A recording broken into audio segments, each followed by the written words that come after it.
Jake Miller stood behind the bar, wiping down the gleaming surface of the counter, his thoughts drifting far away from the hustle and bustle of the busy night shift at the Velvet Lounge.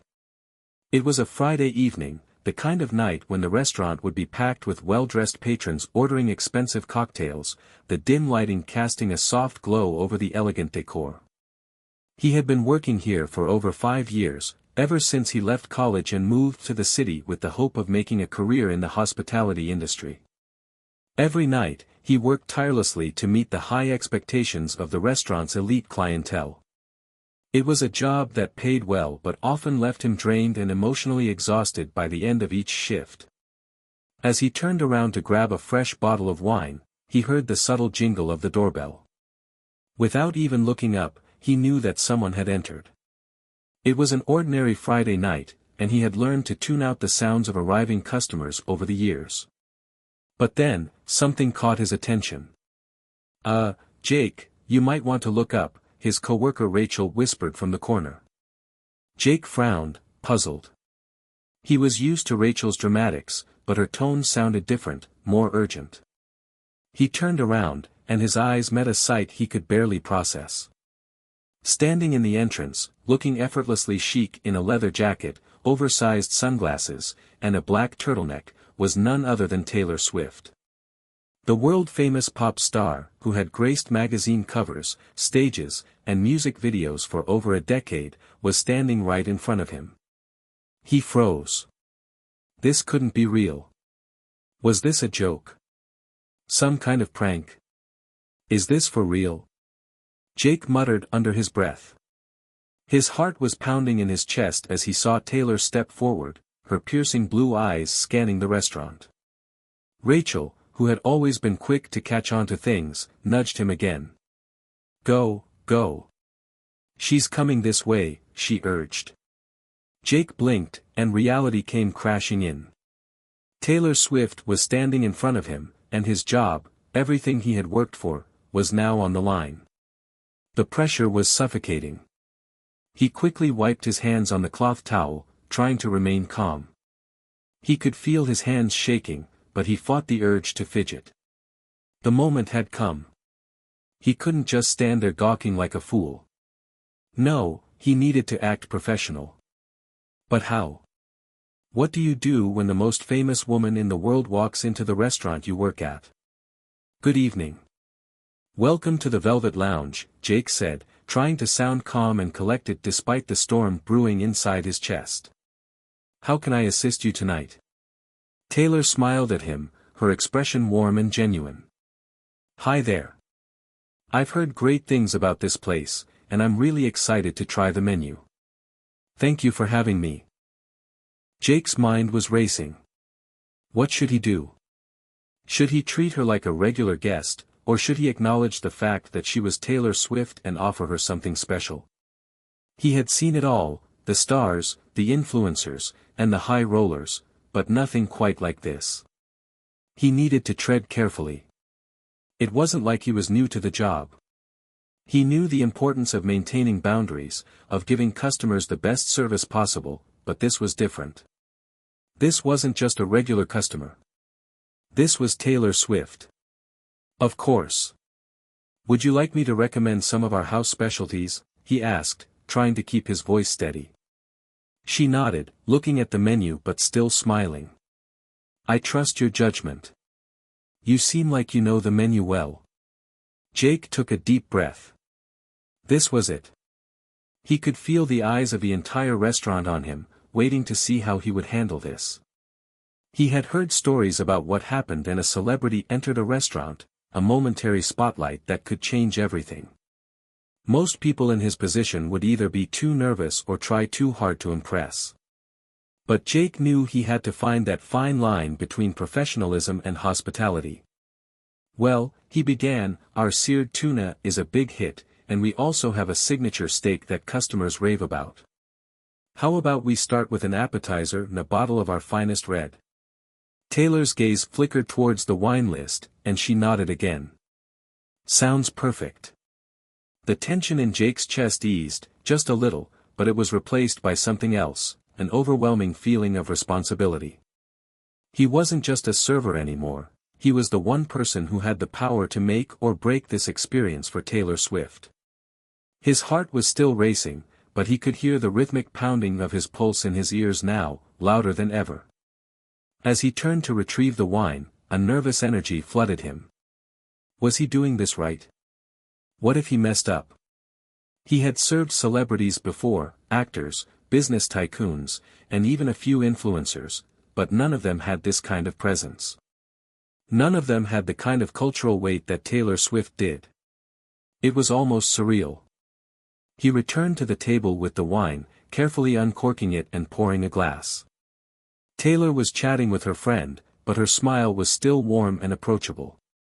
She didn't seem to be affected by the attention she was drawing, she seemed perfectly at ease. "So, how are you liking the city?" Jake asked, trying to keep the conversation flowing. He was stalling, but the question was genuine. He didn't want to just be a waiter tonight, he wanted to engage with her, to show that he wasn't just another person trying to get a selfie or act starstruck. "It's been amazing," she replied, her voice light and full of warmth. "I've been coming here for a few days now, and it's been great to relax and take in the atmosphere. It's the first time in a while I've been able to unwind like this." Jake nodded, pleased that he was able to keep the conversation going. "I'm glad to hear that. It's easy to get caught up in everything, especially when you're in the public eye." Taylor smiled, looking appreciative of his words. "You get it. It's hard to disconnect sometimes." Jake couldn't help but feel a slight connection with her, despite the gap between them. They were both people trying to find their way in this crazy world, him, trying to make a living in a high-pressure job, and her, managing the weight of fame. But just as quickly as the conversation started to feel natural, it was interrupted by a loud voice from across the room. "Jake!" He turned quickly. Sandra, the restaurant manager, was standing at the entrance to the kitchen, her eyes locked on him. There was no mistaking the look on her face. She was not happy. "Get back to work," she called, her voice sharp and commanding. Jake felt the heat rush to his face. The carefree moment with Taylor Swift had evaporated in an instant. He nodded quickly, turning back to his table, but Sandra's presence loomed over him. "Please excuse me," he said to Taylor, his voice faltering slightly as he headed toward the kitchen. As he disappeared through the swinging doors, his mind was racing. This night was going to be anything but ordinary. Hit subscribe and leave a comment with where you're watching from. This story might just spark a new beginning. What's one thing that always pushes you forward, even when things get tough? Jake Miller had never imagined that his life would bring him to this point. Standing in the back of the Velvet Lounge, nervously glancing over his shoulder at Sandra, he thought about how he ended up in this high-end restaurant, working tirelessly every night for tips, under the unforgiving scrutiny of both customers and management. It wasn't the glamorous life he'd envisioned as a young man with big dreams, but it had become his reality. And tonight, that reality was about to change in ways he could never have anticipated. Jake had grown up in a small town in the Midwest, where the biggest excitement on a Friday night was the high school football game or a family barbecue. The son of a single mother who worked 2 jobs to make ends meet, Jake learned early on that nothing came easy. His mom, Linda, was tough but loving, and she instilled in him a strong sense of work ethic. If he wanted something, he had to earn it. But as much as Jake admired his mother's strength, he'd always felt like there was something bigger waiting for him. He was determined to leave the small town and make a name for himself. He wanted to be part of something greater, to experience the world beyond the narrow confines of his hometown. When he graduated from high school, he packed his bags and moved to the city, armed with little more than a few savings and an overwhelming sense of possibility. At first, it wasn't easy. Jake had no contacts, no grand plans, and certainly no job waiting for him. He spent months working odd jobs, everything from stocking shelves in grocery stores to delivering pizzas. But deep down, he knew that he wasn't going to stay stuck in those temporary roles forever. He wanted something more stable, something that could provide the kind of future he dreamed of. So, when he saw an ad for a server position at the Velvet Lounge, he jumped at the opportunity. The restaurant was everything he had hoped for, a sophisticated environment with wealthy, influential clients, offering a chance to learn from some of the best in the business. Jake started as a busboy, but it didn't take long for his charm and strong work ethic to catch the attention of the managers. They quickly promoted him to server, and he settled into a rhythm, learning the ins and outs of fine dining and dealing with customers who expected nothing but perfection. But it wasn't just about the money for Jake. Over time, he began to form a connection to the place and the people. The restaurant was more than just a job, it was a community. There were the regulars who came in every week, like Mr. Hamilton, the elderly businessman who always sat in the corner booth and talked about the good old days, or Claire, the young artist who came in to work on her latest painting in between sips of wine. He enjoyed learning their stories, making them feel special, and providing a great experience. It was what made the job rewarding. His co-workers also became his second family. There was Rachel, the bubbly bartender who was always the life of the party, Carlos, the seasoned waiter who had been working at the restaurant for over a decade and who had a knack for reading people, and Sandra, the no-nonsense manager who ran the place with an iron fist. Sandra had a way of making everyone feel like they had something to prove, and Jake often found himself motivated by the challenge of living up to her high expectations. Still, there was always something a little more driving in Jake. Beneath the polished surface of his service skills was a desire for something bigger. He wanted to be more than just a server. He wanted to be recognized for his ambition, for the effort he poured into his work. He dreamed of becoming a manager, or even owning his own restaurant someday. But for now, he was content with earning a steady paycheck and learning from those around him. It was a step in the right direction. But even as his career at the Velvet Lounge began to take off, Jake's personal life remained a struggle. Dating was hard when your hours were unpredictable, and friendships often took a backseat to long shifts. The few relationships he had were always fleeting. He rarely had time for anything outside of work, and when he did, he found himself too exhausted to enjoy it. His family, too, was far away. His mom, Linda, was still in the small town, working just as hard as she always had, though the distance between them had grown. He kept in touch with her over the phone, but the conversations felt strained sometimes. She was proud of him, of course, but there was always that undercurrent of concern in her voice. She wanted him to be happy, but she didn't always understand why he was so focused on his job, why he couldn't just come home every now and then to take a break.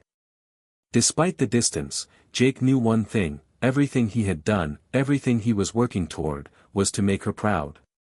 He wanted to show her that all her sacrifices had paid off, that her hard work had given him the chance to make something of himself. He wanted her to look at him one day and say, "You did it, Jake."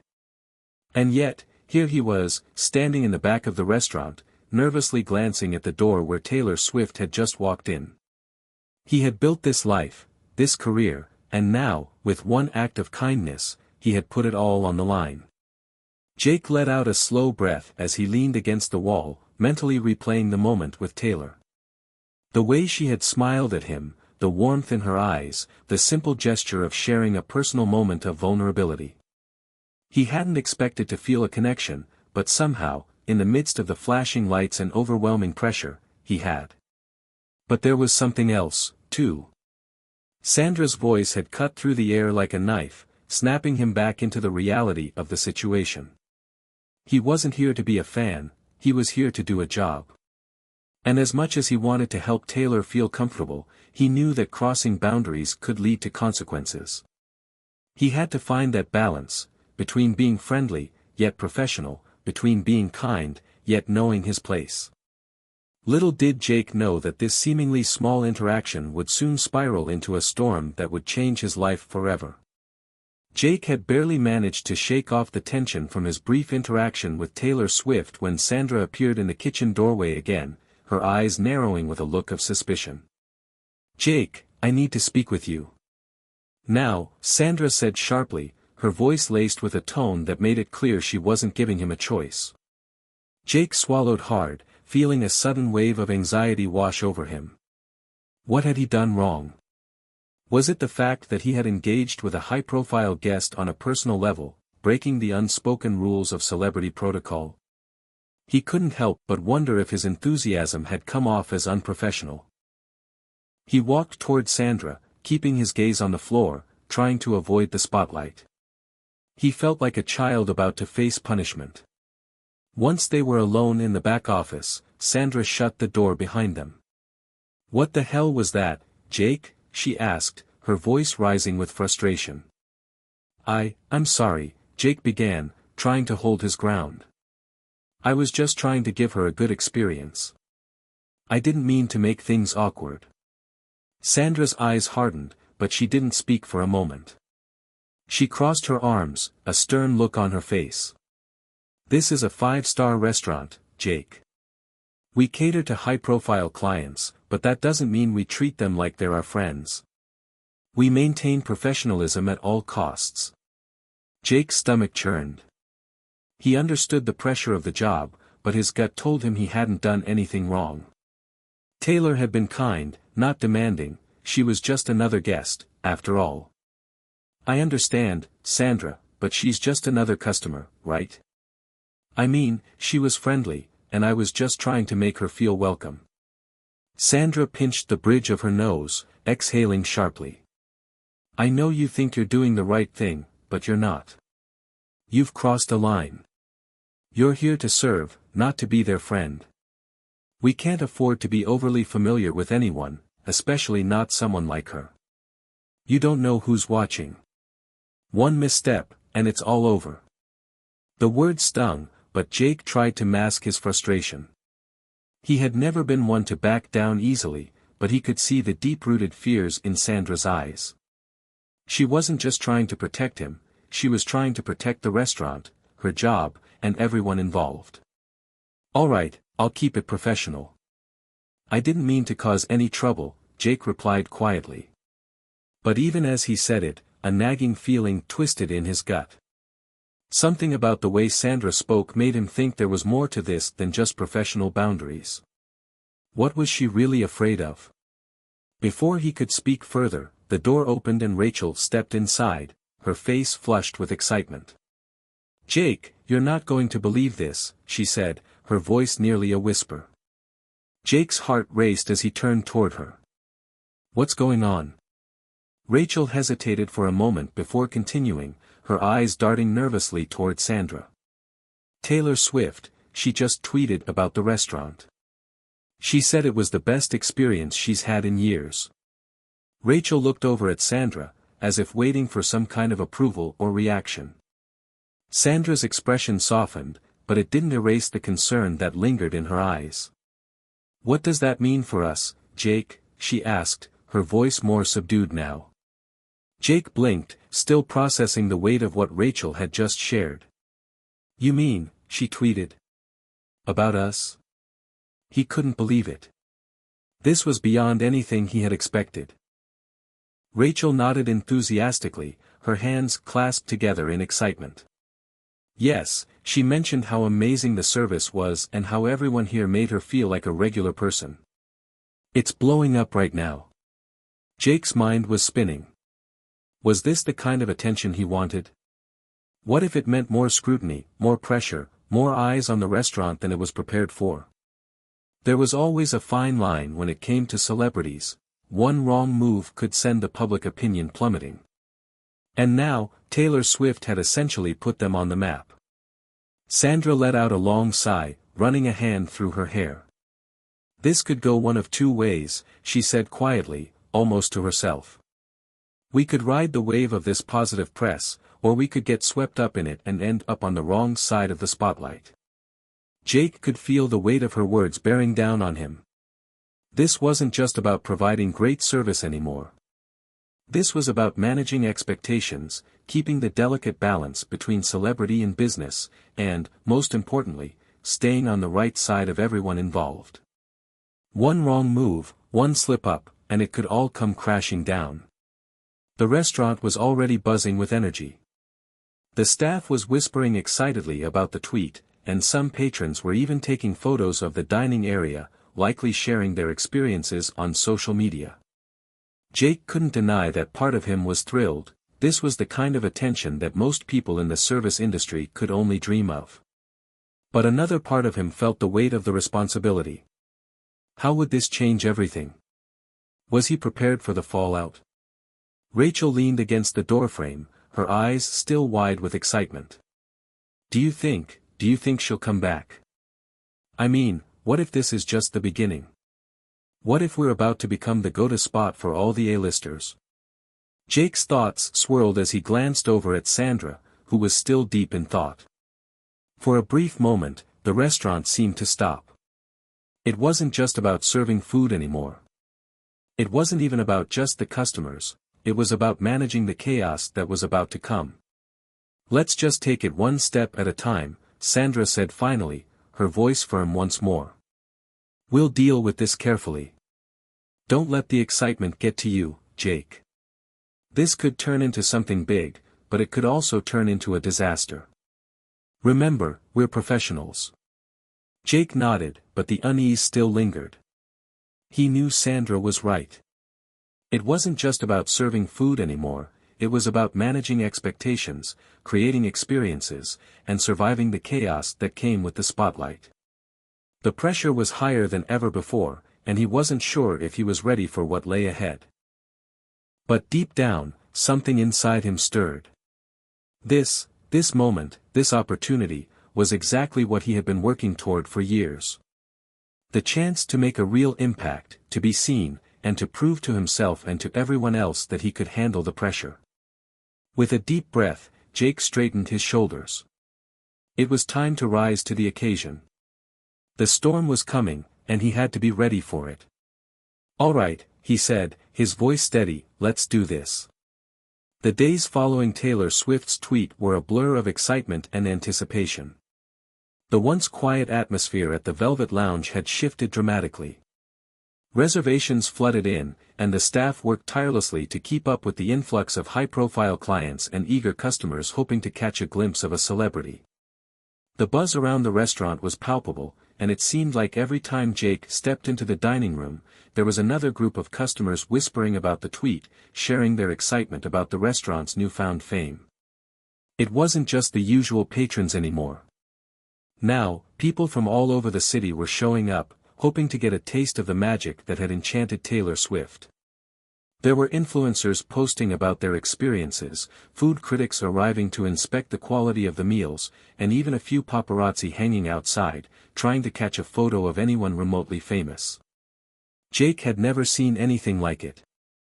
The once familiar faces had been replaced with eager newcomers who treated every moment in the restaurant like it was their last. While it was thrilling, it was also overwhelming. There was a constant pressure to deliver perfection, not just for the sake of good service, but for the reputation of the Velvet Lounge, and, by extension, for the people who had become a part of his world. The staff had become more on edge than ever, constantly running around, balancing the growing demands with the expectations of a clientele that was now watching their every move. But what concerned Jake more than the added pressure of the job was the change in Sandra. She had always been a tough, no-nonsense manager, but now, with the increased attention, it was as though the weight of the world rested on her shoulders. Each day, Sandra seemed more distant, more aloof. She held frequent meetings with the owner of the restaurant, a quiet, almost shadowy figure named Gregory Steele, who rarely interacted with the staff unless it was to issue a directive. Sandra would return from these meetings looking more stressed than ever. Her usual commanding presence had shifted to one of suspicion and secrecy. It wasn't like her to keep things to herself, but recently, she'd become more guarded. Jake couldn't help but notice the tension in the air. Everyone at the Velvet Lounge was walking on eggshells, unsure of what was coming next. And for Jake, the fear of making one wrong move loomed larger than ever. The sudden fame of the restaurant had brought a mix of excitement and danger, and no one could deny it. But the breaking point came on a rainy Thursday evening, when things began to unravel. Jake had been serving a table near the front of the restaurant, his mind racing between tasks, when he saw Rachel hurriedly walking toward him with a frantic look in her eyes. He excused himself from his guests and approached her, noticing the tension in her posture. "Jake, you need to see this," she said breathlessly, pulling out her phone. It's all over the internet." A chill ran down Jake's spine as he took the phone from Rachel. The screen displayed an article from a popular gossip site. The headline read, "Server fired for helping Taylor Swift, what went wrong?" His heart skipped a beat. He scrolled through the article, his eyes widening as he read about the details of his interaction with Taylor, twisting the narrative in ways that made it look like Jake had crossed some unspoken line. The article claimed that he had been too familiar with the star, even insinuating that there was something unprofessional in the way he had treated her. The article was inflammatory, calling into question his professionalism and even hinting at a possible romantic connection. It was all fabricated, a concoction of rumor and half-truths. There was no mention of the kindness that Taylor had shown him, no acknowledgement of the fact that she had approached him first. Instead, it painted Jake as someone who had overstepped, made things uncomfortable, and now, as a result, the Velvet Lounge was under fire. Jake's hands trembled as he handed the phone back to Rachel. The words blurred in his vision, and for a moment, it felt like the world was closing in on him. He couldn't believe what he was reading. How had something so small blown up into this scandal? The truth had been twisted into a spectacle, and now the fallout was going to be catastrophic. "I need to speak to Sandra," Jake said, his voice shaky. "Now." Rachel nodded, her face a mixture of concern and disbelief. She understood the gravity of the situation. Sandra had to be informed, no matter how difficult it was going to be. Jake stormed into the back office, finding Sandra hunched over her desk, her hands pressed to her temples. She didn't look up as he entered, as though she had expected this moment to come. The air in the room was thick with unease, and Jake felt like he was walking into a storm. "Sandra, have you seen this?" he asked, holding up the phone with the article. Sandra's expression remained unreadable, but her eyes flickered to the screen before her hand reached out to take it.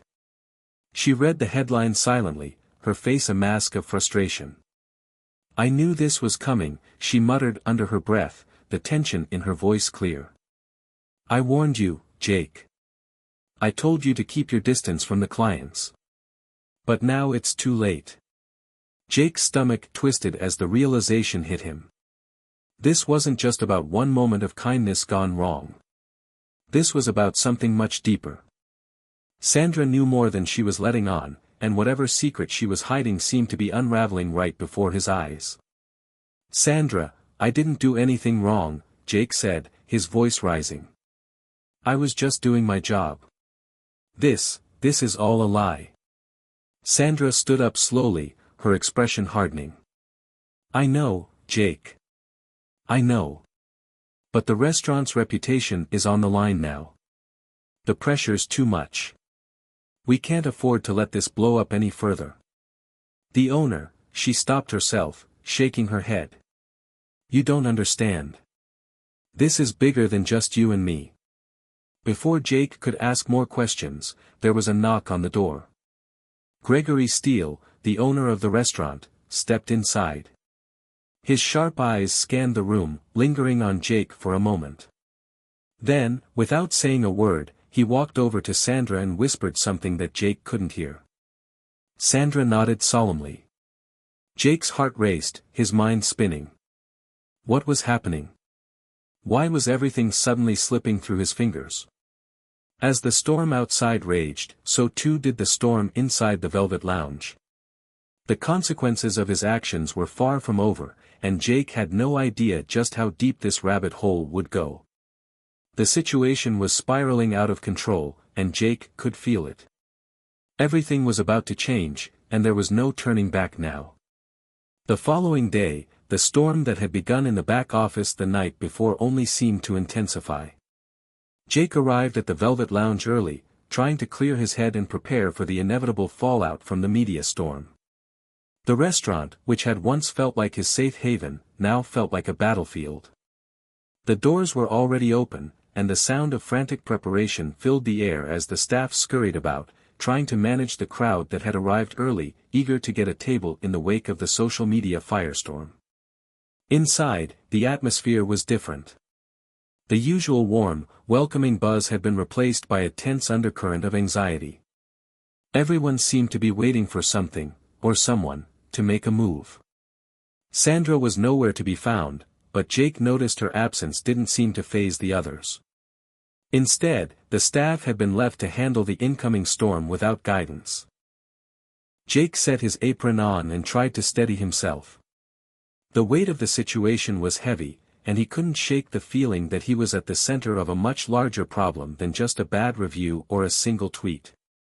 The entire reputation of the Velvet Lounge hung in the balance, and with it, his own future.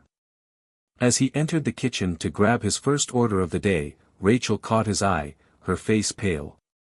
She hurried over to him, her eyes darting nervously around the kitchen. "Jake, you won't believe this," she whispered, grabbing his arm. "What now?" Jake asked, though part of him already had a sinking feeling about what she was going to say. "That article, it's spreading," she said, voice trembling. "It's not just on gossip sites anymore. It's everywhere. TMZ, the local news, all of it. They're calling you the waiter who messed up Taylor Swift's perfect day. It's blowing up so fast. People are saying you were fired already, but it's not official yet. No one's really sure what's happening, but everyone's talking about it." Jake felt the color drain from his face. It was worse than he had imagined. What had started as a simple mistake, a simple misunderstanding, was now being twisted into something far uglier.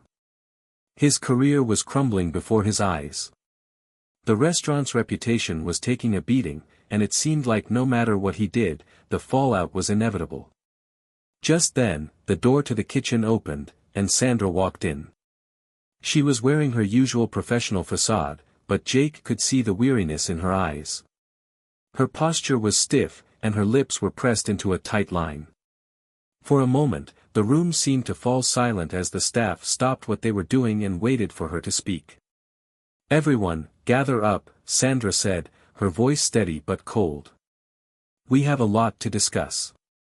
The tension in the air was palpable as the kitchen staff gathered around Sandra. Jake's heart pounded in his chest. He had no idea what was coming, but he knew it wasn't good. The way Sandra had addressed the room, no pep talk, no warmth, left him with a sick feeling in his stomach. Sandra took a deep breath before speaking again. "It's clear that things are getting out of hand. I'm not going to sugarcoat it, the media is having a field day with this. There's no denying it. The restaurant is under a microscope, and it's not just about our food or service anymore. It's about how we handle this situation. How we respond will determine whether we come out of this intact or not." Jake looked at her, his mind racing. What was she saying? Was she really implying that everything they had worked for, everything he had worked for, was at risk? "Sandra, what does this mean for me?"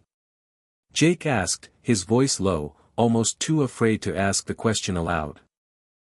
Sandra's eyes flicked to him for just a moment before she answered. "It means you need to stay calm, Jake. We're doing everything we can to protect the reputation of this restaurant. Gregory's in talks with the public relations team, and they'll figure out how we navigate the mess. But you," she hesitated, "you need to lay low. Keep your head down. Just focus on your job. Let us handle the rest." Jake's hands clenched into fists. Lay low. Keep his head down. After everything that had happened, he wasn't sure he could do that. He didn't want to be swept under the rug like some kind of scapegoat. Rachel caught his eye again from across the room, offering him a sympathetic smile, though her face was still pale with fear. Jake nodded at her, though he was far from convinced that laying low was going to fix anything. The damage was already done. The rest of the meeting was a blur of strategy and damage control. Sandra outlined the steps they would take to deal with the media circus, including issuing a public statement about the situation. Gregory's words hung in the air like an ominous cloud, though Jake could barely make sense of them. All he could focus on was how quickly everything was falling apart. Later that afternoon, Jake found himself at the back door, staring out into the rainy evening, lost in thought. He felt like an outsider, like the restaurant that had been his world was now a distant memory. As he stared out into the mist, his thoughts began to race. Had he really made such a mistake? Was he truly to blame for the storm that had been unleashed? He had only tried to do his best, to make someone feel welcome. But now, everything felt like it was spiraling out of control, and he was powerless to stop it. A voice startled him from his thoughts. He turned to find Sandra standing behind him, her posture rigid as always, but there was something different in her eyes. "Jake," she said softly, "there's something I need to tell you." His heart skipped a beat. This was it. He had braced himself for some kind of decision, some final word that would seal his fate. "What is it, Sandra?" he asked, his voice quiet. Sandra hesitated for a moment, then took a deep breath. "The owner is making changes, Jake. They've decided to let you go. But," she added quickly, as if trying to soften the blow, "it's not because of you personally. They're just doing what they think is best for the restaurant's image. It's a business decision." Jake's stomach dropped. He had been expecting it, but hearing the words made it real. Everything he had worked for, everything he had hoped for, was slipping through his fingers. But even in that moment of despair, something inside him refused to give up. He had made it this far, he wasn't going to just fade into the background. There had to be a way out of this. There had to be a way to take control of his own story. He looked up at Sandra, his voice calm but determined. "I'm not done yet. I'll fight for this. I'll prove that I'm not just some mistake. I won't let this define me." Sandra gave him a long, hard look before nodding slowly. "I hope you know what you're doing, Jake. But whatever happens, make sure you're ready for the consequences."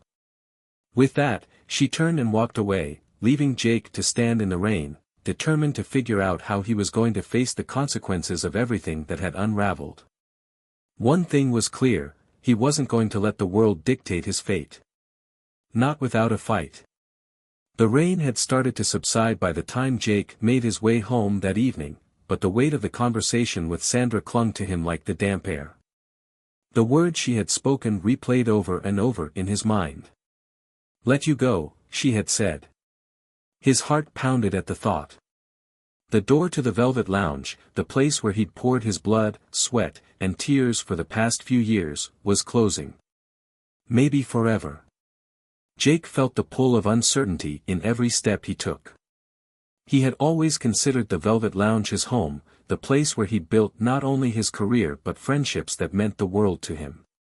And yet now, it felt as if everything was being ripped away in the blink of an eye.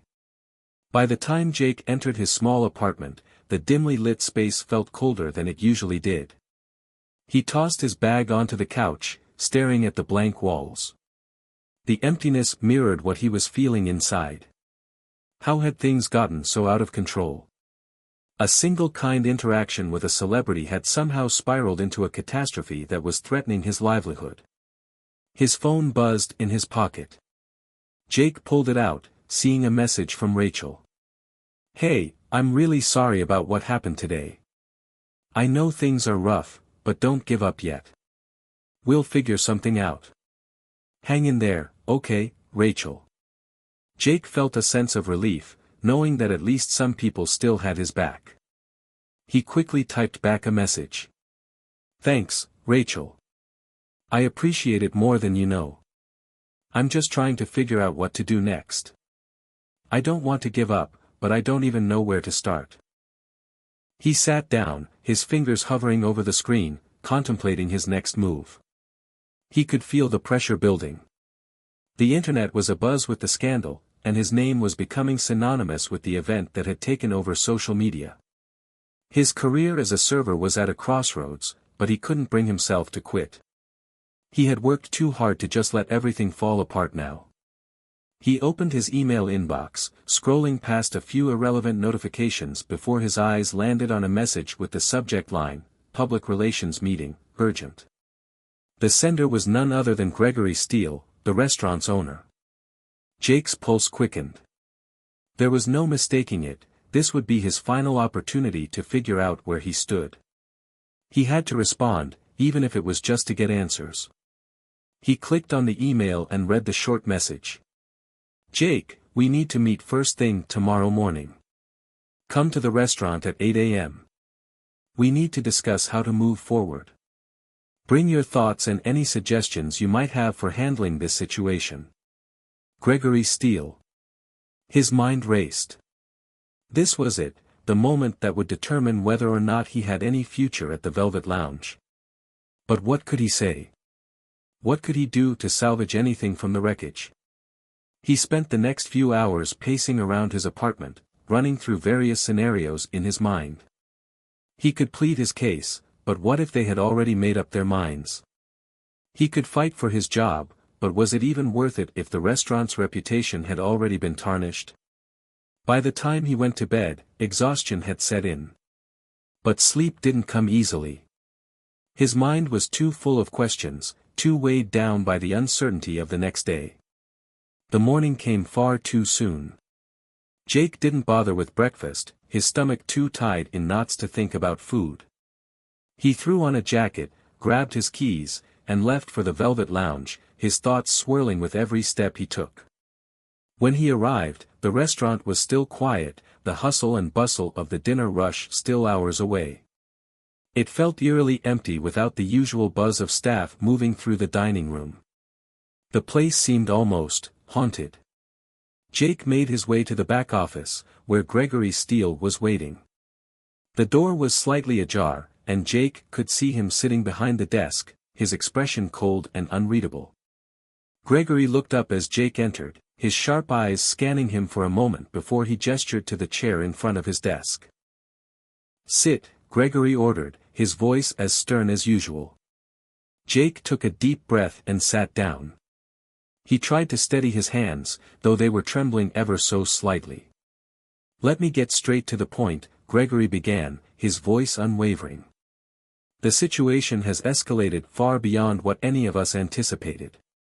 There's no denying that the media frenzy surrounding your interaction with Taylor Swift has caused significant damage to our reputation.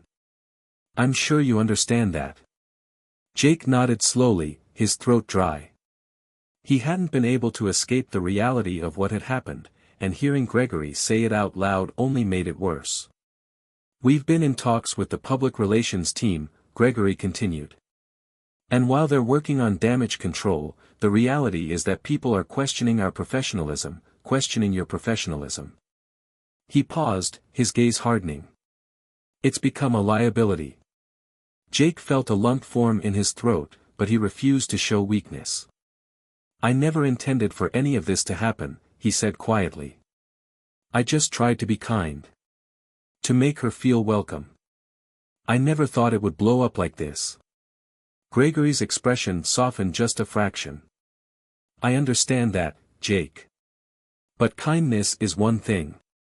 The media doesn't care about that. They care about drama, and they care about stories that sell. You became the story, and now we're all paying for it. Jake's chest tightened. The weight of the situation was suffocating. It was clear that Gregory wasn't going to let him off the hook, no matter how much he explained.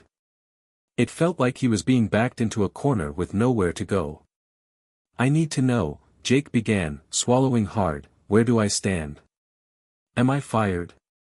Gregory leaned back in his chair, his eyes narrowing as if considering the question carefully. He didn't speak right away, and Jake had to force himself not to fidget under the man's scrutiny. Finally, Gregory spoke. You're not fired, yet. But here's the deal, if you want to continue working here, you're going to need to prove that you can handle the pressure. That you can recover from this. We're going to need a public apology from you, Jake. And we're going to need you to keep a low profile. No more interacting with customers like that, no more putting the spotlight on yourself. Jake felt the sting of those words. He had tried to make a connection with someone who had meant something to him, and now, it felt like that had all been in vain. He'd let his emotions get the best of him, and now it was costing him his job. Think about it, Jake, Gregory added, his tone softening slightly. You still have a chance here. But it's up to you to decide if you're going to take it. Jake stared at the floor for a long moment, weighing his options. He had worked too hard for too long to let it all slip away. But the path forward seemed unclear. Finally, he looked up at Gregory, determination in his eyes.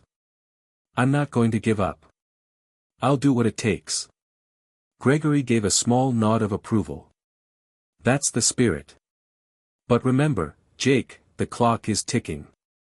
Make your move soon, or you may find that there's nothing left to fight for. With that, the meeting was over. Jake left the office with a renewed sense of resolve. The road ahead wouldn't be easy, but he wasn't going to let it end like this. There was still a chance to prove himself, to turn this story around. And Jake was determined to do whatever it took to get his life, and his career, back on track. Jake woke up the next morning with a feeling of dread settling deep in his stomach. The weight of Gregory's words from the day before pressed down on him like an anchor. He had barely slept, his mind racing through scenarios of how the apology might play out. Could he fix things with a simple statement? Could he salvage any semblance of normalcy at the Velvet Lounge? His phone buzzed, pulling him out of his thoughts. It was a message from Rachel, and for a moment, he hoped it was some kind of reassuring news. Hey Jake, I know you're feeling overwhelmed, but we're all pulling for you. Don't forget, you still have support from the team. If you need anything, let me know. Let's stick together through this, okay, Rachel? Jake couldn't help but smile at the message, even if it didn't solve the bigger problem. He responded quickly. Thanks, Rachel. I appreciate it more than you know. I'll figure this out. But right now, I've got to get this apology right. After a long, hot shower and a cup of coffee that barely made a dent in his exhaustion, Jake set out for the restaurant. The sky outside was overcast, and the dreary weather seemed to mirror the heaviness he felt. He walked toward the Velvet Lounge, the familiar hum of the city around him almost comforting, yet too loud in his head. Jake made his way to the back office, where he was supposed to meet Gregory. He could feel the eyes of his colleagues on him as he passed through the main dining room. Taylor Swift's name still lingered in the air like a curse. Gregory was already sitting behind his desk when Jake entered. The owner didn't look up immediately, instead shuffling through some papers, clearly preparing for the conversation. His stern face was the same as it had been the day before, and Jake couldn't help but notice the lack of warmth in the air. He wasn't sure if that was because of the situation or because Gregory had already made up his mind about what he was going to do. Jake, Gregory finally said, looking up at him, his voice businesslike as usual. It's time. We need to handle this apology the right way. Have you thought about what you're going to say? Jake took a deep breath, trying to steady his nerves. He had spent hours drafting a message, but now that it was time to deliver it, he felt the weight of the moment crashing down on him. Apologizing wasn't just about clearing his name, it was about taking responsibility for a situation that had spiraled far beyond what he had expected. Yeah, Jake said, his voice barely above a whisper. I've thought a lot about it. I want to make sure I don't just apologize to Taylor Swift or the restaurant. I want to apologize to everyone who's been affected. I was wrong. I know that now. But I never intended for any of this to happen. Gregory nodded, a small flicker of approval in his eyes. Good. I want you to record it. Put it on social media. It's the only way to get ahead of this. We need to show that you're taking ownership of your actions and that you're committed to making it right. Jake nodded, though he could feel his palms sweating. Being in front of a camera, talking to the world, this was something he wasn't prepared for. But what choice did he have? If this was his last shot, he had to make it count. Gregory stood up and walked around his desk, standing next to Jake. Jake, this isn't just about saving face. It's about showing everyone that you understand the magnitude of the situation. You're going to make people believe that you've learned from this. That you've grown. Jake glanced up at him, catching the flicker of genuine advice in Gregory's eyes, but it wasn't enough to quell the storm brewing in his chest. He had to make this apology feel sincere. It couldn't just be words, it had to be real. Okay, Jake said, taking a deep breath. I'll do it. 30 minutes later, Jake was standing in front of a camera in the restaurant's office, the harsh lights casting shadows on his face. The PR team had set up everything, and the crew was ready to begin. Jake could hear the buzz of his own heartbeat, racing in his chest. It was surreal, he had never imagined himself in this position. Apologies were meant for people who had done something wrong, but did he really deserve to be here? Was he truly to blame for all of this? The camera crew gave him a silent nod, signaling that they were ready to begin. Jake looked at the lens and tried to center himself. The pressure of the moment weighed heavily on him, but he knew there was no going back. He had to speak the words. For the restaurant. For his future. Hi, I'm Jake, he began, his voice cracking slightly at first. I'm here today because I owe a big apology. I owe it to the team here at the Velvet Lounge, to the customers who trust us, and to Taylor Swift for what happened last week. I made a mistake. I misjudged the situation, and it led to something I never intended. He paused for a moment, gathering his thoughts. The words felt like they were too big for him, as if he couldn't express everything that he was feeling in this brief moment. But he pushed on. I've always prided myself on giving every guest the best experience possible, and in that moment, I let my personal excitement cloud my judgment. I'm sorry for that. I'm sorry to everyone who was affected by my actions, especially to Taylor Swift and her team. I'm grateful for the opportunity one had, but I never meant for it to cause this much attention. I take full responsibility. Jake's throat tightened as he spoke those last words, and he had to stop for a second, swallowing the knot that had formed in his chest. But he wasn't done. He had to make it clear that he wasn't just apologizing to save face. He was apologizing because he genuinely understood the impact of his actions. I'm committed to learning from this, Jake said, his voice steadier now. I've always tried to do the right thing, but I know that mistakes happen. And when they do, you have to own them. I hope that you'll give me the chance to show that I can do better. I'm not perfect, but I'm working on it. He gave a small, sincere nod, then turned to look directly into the camera one last time. Thank you for listening. I hope this can be the beginning of moving forward, not just for me, but for everyone involved. The camera clicked off, and for a moment, Jake just stood there, letting the silence settle around him. His hands were shaking, his breath shallow, but he had done it. It wasn't perfect, he knew that, but it was honest. Gregory stepped in from the side, his face unreadable, but there was a slight tilt to his lips. Not bad, Jake. Not bad at all. Now, we wait and see what happens. Jake nodded. As uncertain as everything still was, he couldn't ignore the glimmer of hope that had sparked inside him. It wasn't the end of his journey, just another step toward reclaiming control. The days that followed Jake's public apology were filled with anticipation and dread. Every time his phone buzzed, his heart skipped a beat, hoping for some sign that things were starting to settle down. He knew it was too early to gauge how people would respond, but he couldn't shake the nagging feeling that the world wasn't quite ready to forgive him yet.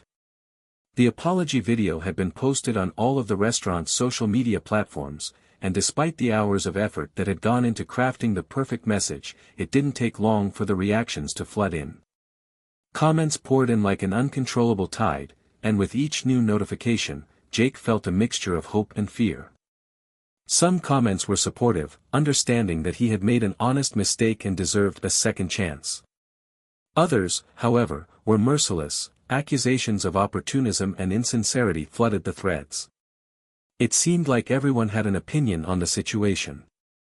But in a way, that was to be expected. Taylor Swift was a global icon, and any interaction with her was bound to cause a ripple effect. Jake sat at his kitchen table, scrolling through the comments, his stomach in knots. He tried not to let the harsh words get to him, but they did. The negativity stung, and the feeling of being judged by so many people who didn't know him, was almost unbearable. But amidst the sea of criticism, Jake also noticed something else: there were those who stood up for him. Fellow workers from the Velvet Lounge had shared messages of encouragement, reminding the world of his hard work and dedication. Rachel had posted something too, and her words were like a lifeline: mistakes don't define us. We learn, we grow, we move forward. Let's keep moving together, Jake. It was a small comfort, but it was enough to make him realize he wasn't completely alone in this. That evening, after his shift at the restaurant, Jake collapsed on his couch, utterly drained.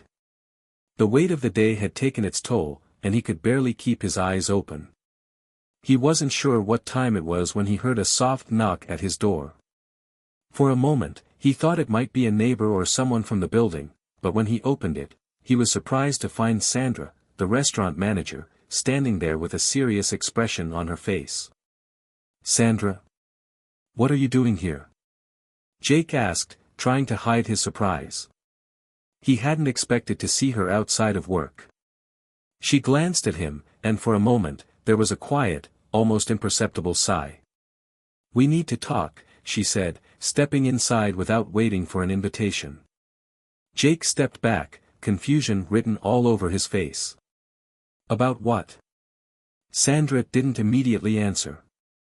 Instead, she paced for a moment, clearly trying to find the right words. Finally, she looked up at Jake, her face softening. "I've been thinking a lot about everything that's happened. I've been thinking about you, about the restaurant, about how all of this went down." Her voice trailed off, as if she were searching for the right way to express her thoughts. Jake could tell that this wasn't going to be an easy conversation. "And?" he asked, his voice barely above a whisper. Sandra hesitated before speaking again.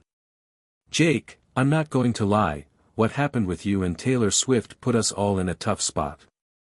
There's no denying that it was messy. But there's something you need to understand. What you did wasn't just about a celebrity, it was about the Velvet Lounge. It was about us, as a team. You know that, right?" Jake nodded, but his chest tightened. He wasn't sure where Sandra was going with this. "I want to be clear," Sandra continued. "I'm not upset at you.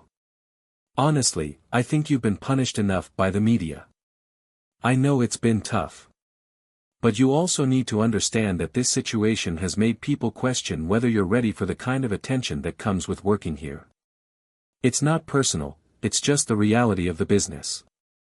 Jake swallowed hard, feeling the weight of her words sinking in. "So, what are you saying? Are you saying I'm not cut out for this job anymore?" Sandra looked at him, her expression difficult to read. "No, Jake. What I'm saying is that I'm worried. And I think you should be too. You're a good worker, and I believe in you. But I also think you need to step back and think about what you want. If you're serious about staying here, you need to prove that you can handle what's coming next. This isn't going to blow over just because you apologized. People will be watching you. The public, the press, and even your coworkers. They'll all be watching." Jake's heart sank. He had hoped for something more reassuring, something that would give him confidence that everything would be okay. But instead, it felt like he was being given an ultimatum. Sandra's gaze softened. "Look, I'm not trying to make this harder for you. I just want you to know that this isn't going to be easy.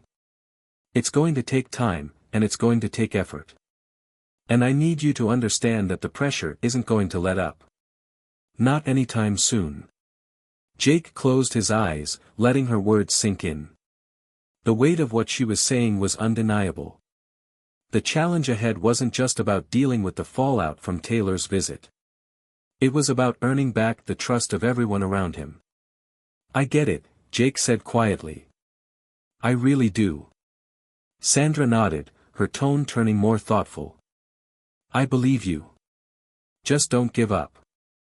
I know it's going to be tough, but you're not in this alone.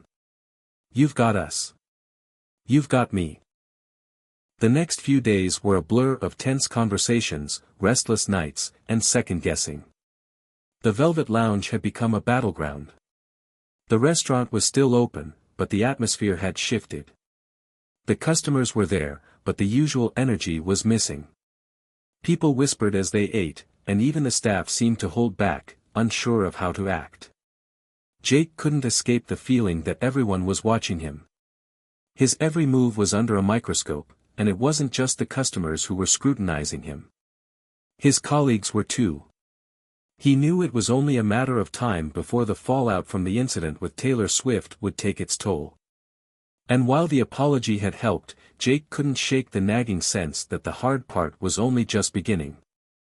And as much as he wanted to give up, just walk away and start fresh somewhere else, Jake couldn't.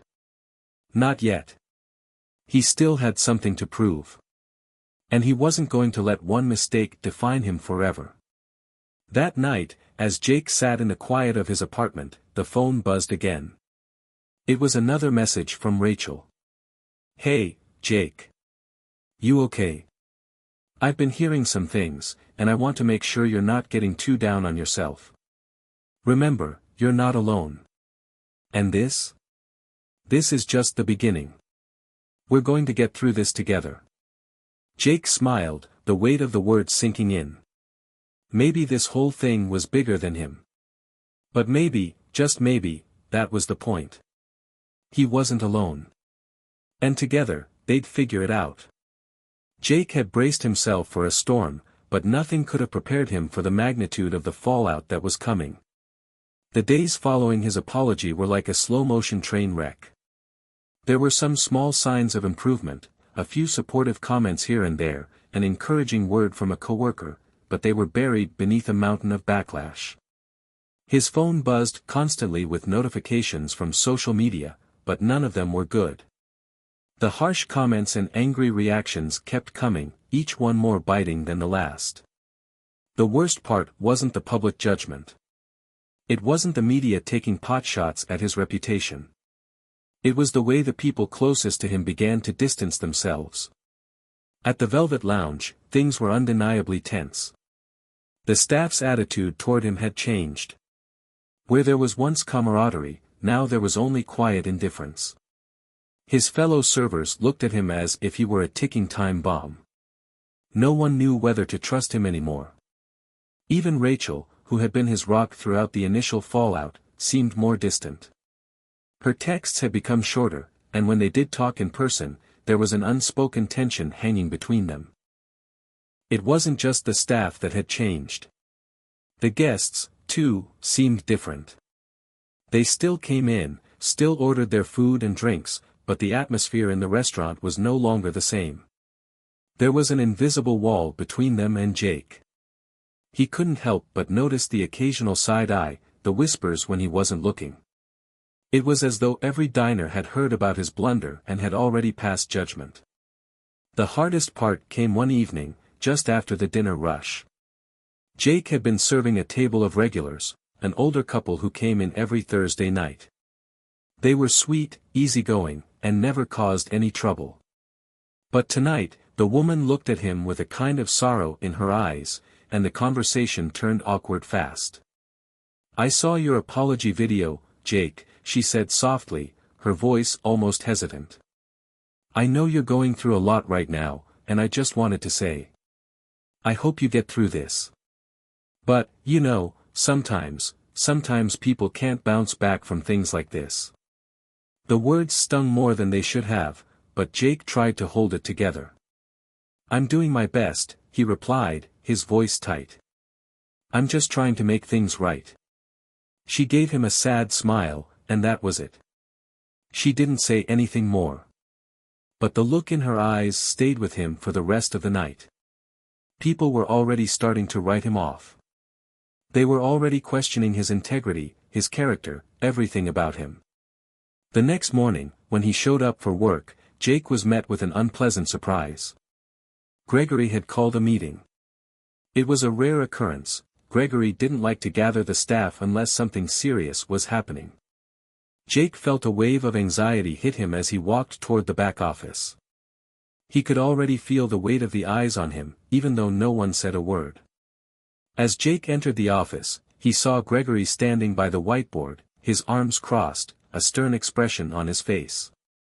Sandra was sitting at the table with a notebook in front of her, looking like she had just come from a meeting with corporate. It was clear this wasn't going to be a casual chat. "Jake," Gregory said, his voice low. "We need to talk." Jake swallowed, his stomach doing flip-flops. "About what?" Gregory looked at him for a long moment before speaking again. "About where this is going. About what's next for you. For all of us." Jake's pulse quickened. He could tell this was the moment. He had expected it, had prepared himself for it in the back of his mind, but it didn't make it any easier. "I know the apology didn't fix everything," Gregory continued. "But what I need to know is whether you're going to be able to keep your head in the game. The last few days have been tough on everyone. On you. On us. And honestly, I'm not sure how much more of this we can take." Sandra chimed in, her tone professional but firm. "Jake, we're all rooting for you. But there are some tough decisions ahead. People are starting to question your ability to handle the pressure. Not just the public pressure, but the pressure here at the restaurant. We can't afford any more distractions. We need you focused." Jake felt the weight of their words. It was a harsh truth he didn't want to admit, but the reality was sinking in. The restaurant was losing faith in him. His mistake had made things infinitely harder, and now it was clear that the team wasn't sure if he could recover. He didn't know how to respond. He had no words to fix this, no magic solution to suddenly make everything okay. All he could do was stand there, trying to hold it together. Gregory leaned in, his voice lowering even further. "I'm going to give you some time, Jake. A week. You need to decide if you're going to step up and show us that you can handle this. But know this, if things don't improve, we'll have to make changes. I don't want to, but we need to be realistic about the direction we're heading." The room fell silent. Jake felt as though the walls were closing in on him. His heart was pounding in his chest, but he couldn't bring himself to say anything. All he could do was nod. After a long pause, Sandra broke the silence. "We'll give you some space to think about it. Take the time, Jake. But don't waste it." With that, the meeting ended. Jake turned and walked out of the office, feeling as though he were walking in slow motion. The pressure was suffocating. His job was on the line. His reputation was on the line. And there was no easy way out of this. That evening, after his shift, Jake sat on his couch, staring blankly at the TV screen, though he wasn't really watching it. His thoughts were racing. His mind was filled with all the possible outcomes, but none of them felt good. He had made a mistake, one that had cost him not just his reputation, but his place in a restaurant he had come to love. He couldn't help but wonder if it was too late to fix things. As the hours dragged on, the weight of it all finally became too much to bear. His phone buzzed with another message from Rachel. "Jake, I know things are tough right now. But please, don't give up. You're stronger than this. You have what it takes to come back from this, I know you do. If you need someone to talk to, I'm here. You don't have to do this alone." Jake stared at her message, his throat tightening. The support was there, but was it enough? Could he really come back from this? Was there still a way forward? The thought lingered in his mind as he turned off the TV and sat in the silence of his apartment. For the first time in days, Jake felt an overwhelming sense of uncertainty. It wasn't just about the apology anymore. It was about everything. His future, his career, and whether he could ever truly bounce back from the mess he had created. But one thing was certain, Jake wasn't ready to give up yet. Not when he still had a chance to prove himself. Not when he still had something to fight for. Jake didn't know how much longer he could keep up the facade. The pressure was suffocating, and every day felt like a battle he was losing. Each time he stepped into the velvet lounge, he felt the weight of the eyes on him, curious, judgmental, and unsure. His heart pounded as he donned his apron, ready to face another shift, another day of awkward glances and whispered conversations. But that morning was different. As he walked through the back door of the restaurant, he noticed a new energy in the air. The usual tension that hung over the staff was absent. The quiet whispers that followed him the past few weeks seemed to have died down. The hum of conversation filled the air as his co-workers went about their business, and for the first time in a while, Jake didn't feel like the outsider. He glanced around, confused. Had something changed? Were people beginning to accept him again? Rachel was the first person he saw as he entered the break room. She was sitting at the table, scrolling through her phone. When she saw him, she immediately looked up with a warm smile, a smile that felt almost like a beacon of hope in the fog of doubt he'd been living in. "Hey, Jake," she said casually, but there was something in her tone that made him pause. "Hey, Rachel," he replied, trying to mask his curiosity. "Everything okay?" She nodded, setting her phone down. "Yeah, everything's fine. Actually, I was going to talk to you about something." Jake felt his heart race again. Was this a bad thing? Was she about to tell him that he'd been fired, that it was time to pack up his things and leave? His mind raced through 1,000 scenarios, none of them positive. But Rachel's expression softened, and she leaned forward, her eyes filled with something resembling excitement. "You're not going to believe this," she continued. "But we've been getting a lot of messages lately. A lot of people saying they want to come in and support you. They've been seeing your apology, reading the posts, and they're rallying behind you." Jake blinked, confused. "Support me? After everything that happened?" Rachel's smile widened. "Yeah. It's crazy, right? People are actually standing up for you. They're rooting for you to bounce back.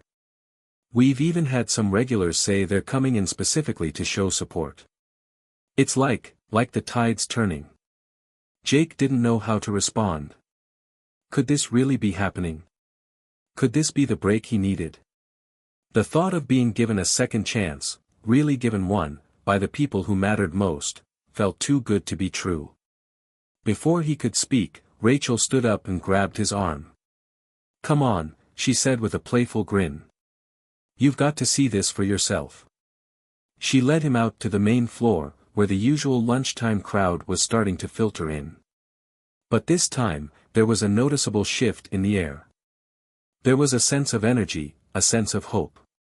The staff moved with more purpose, as if they were preparing for something big. And then, Jake saw it. A group of diners had arrived early, all wearing t-shirts that read, "We stand with Jake." His heart stopped. These were strangers, people he had never met. And they were here to support him, to stand with him in the face of all the negativity. He couldn't believe it. He turned to Rachel, who was watching him with an almost knowing look. "How did this happen?" he asked, still in shock. Rachel shrugged, grinning. "I think people just want to see you succeed. They want to see you get back on your feet. And let's be real, Jake, you've got one of the biggest pop stars in the world rooting for you, whether you realize it or not. Taylor's not the only one who believes you can turn this around." Jake couldn't contain the flood of emotions that surged within him. For the first time in weeks, he felt like he wasn't completely alone in this. The sense of isolation that had gripped him for so long began to dissipate, replaced by a glimmer of hope. He knew it wasn't going to be easy.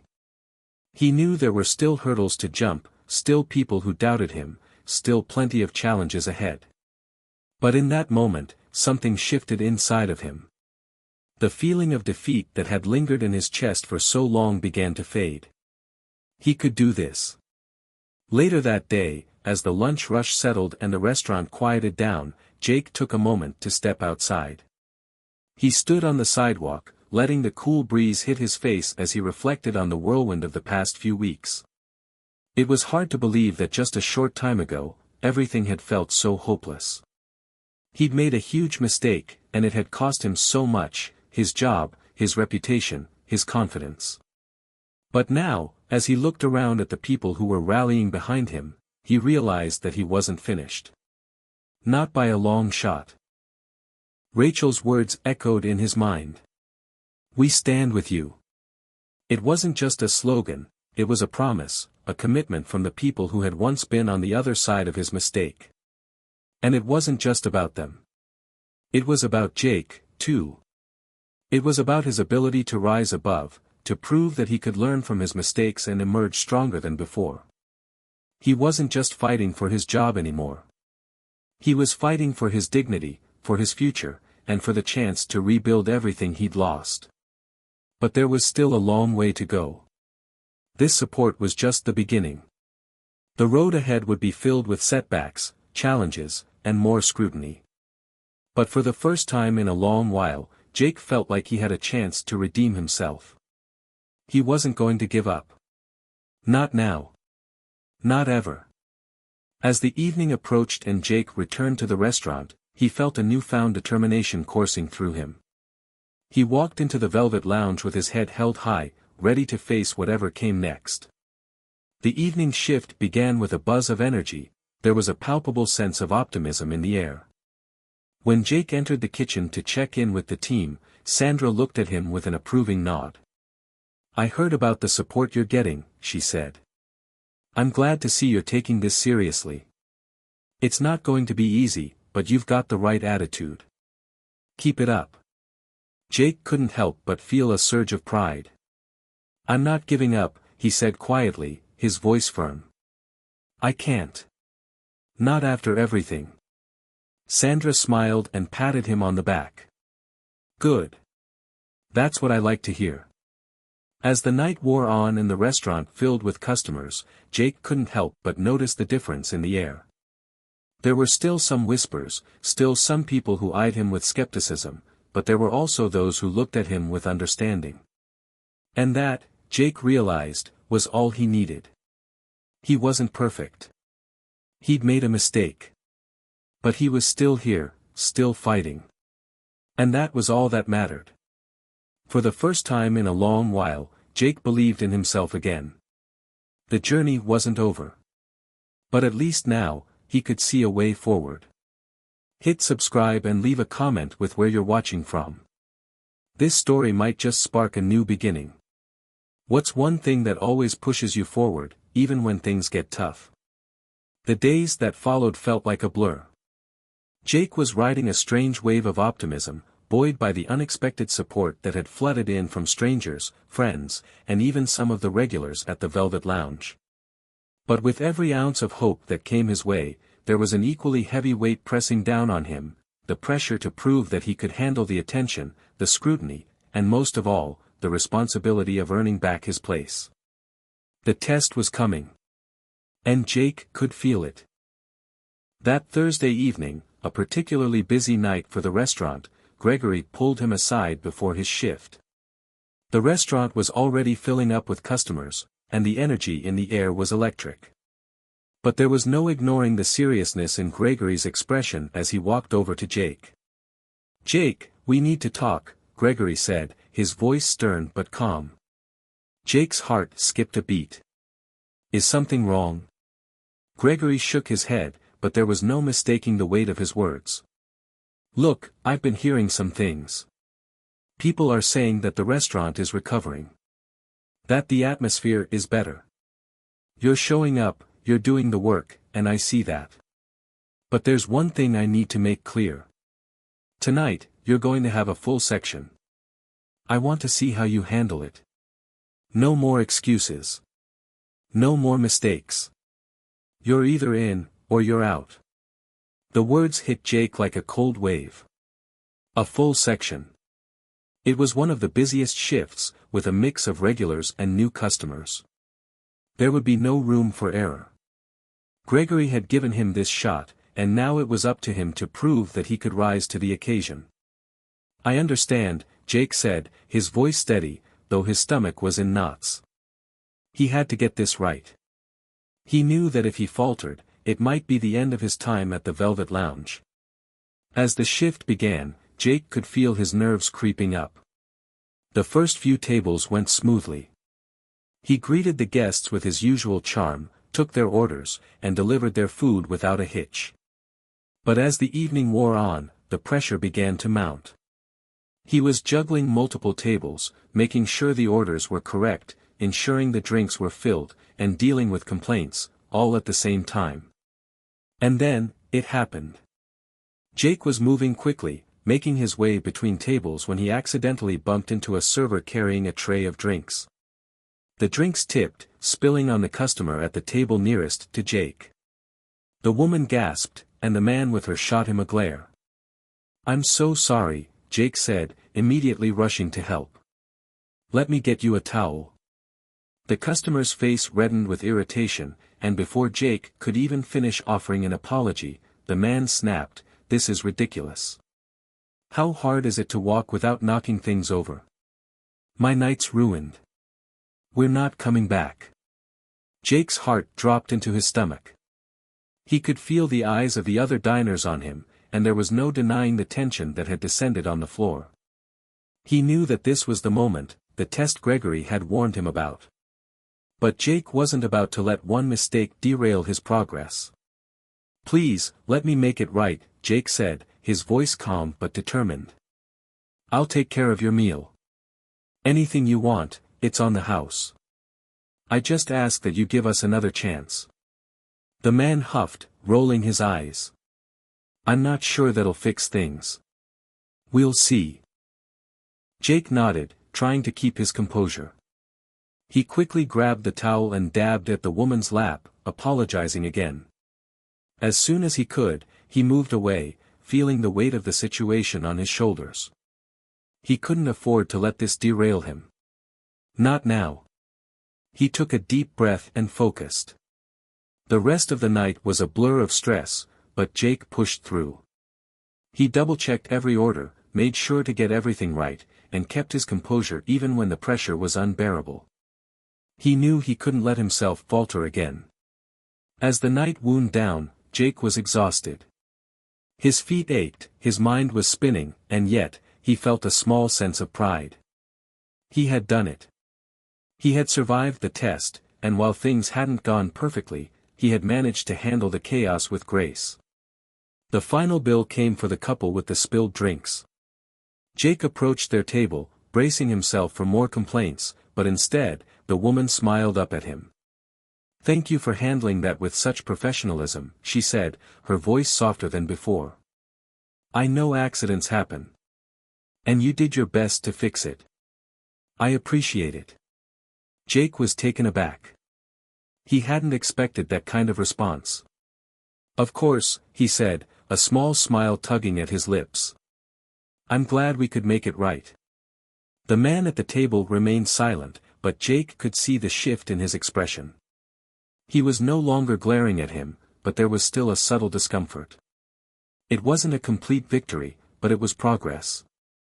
As Jake handed them the check, the woman added, "You know, we'll be back. Just, don't spill anything next time," she said with a teasing grin. Jake chuckled, the tension in his chest finally easing. "I'll do my best, I promise." After the shift ended, Jake found himself standing in the back alley, trying to catch his breath. He felt a mixture of exhaustion and relief. He had made it through the night, and he had faced his biggest test yet. But there was still one looming question: had he truly earned back the trust of his coworkers, his boss, and the customers? Was this enough? Gregory came up behind him, his footsteps slow and deliberate. Jake didn't turn around, knowing the conversation was coming. He braced himself for whatever Gregory had to say. "You did okay tonight," Gregory said, his voice low. "I saw what happened with the drink spill. But you handled it. You didn't freak out, and you didn't let it ruin your night. You stayed focused, even when it got tough." Jake turned to face him, a slight smile tugging at his lips. "Thanks. I know it wasn't perfect, but I did my best. Gregory nodded. That's all I ask. I'm not expecting perfection.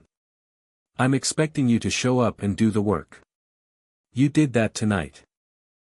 Jake let out a breath he didn't know he'd been holding. So, is that it? Is the test over? For now, Gregory replied with a small smirk. But don't get too comfortable.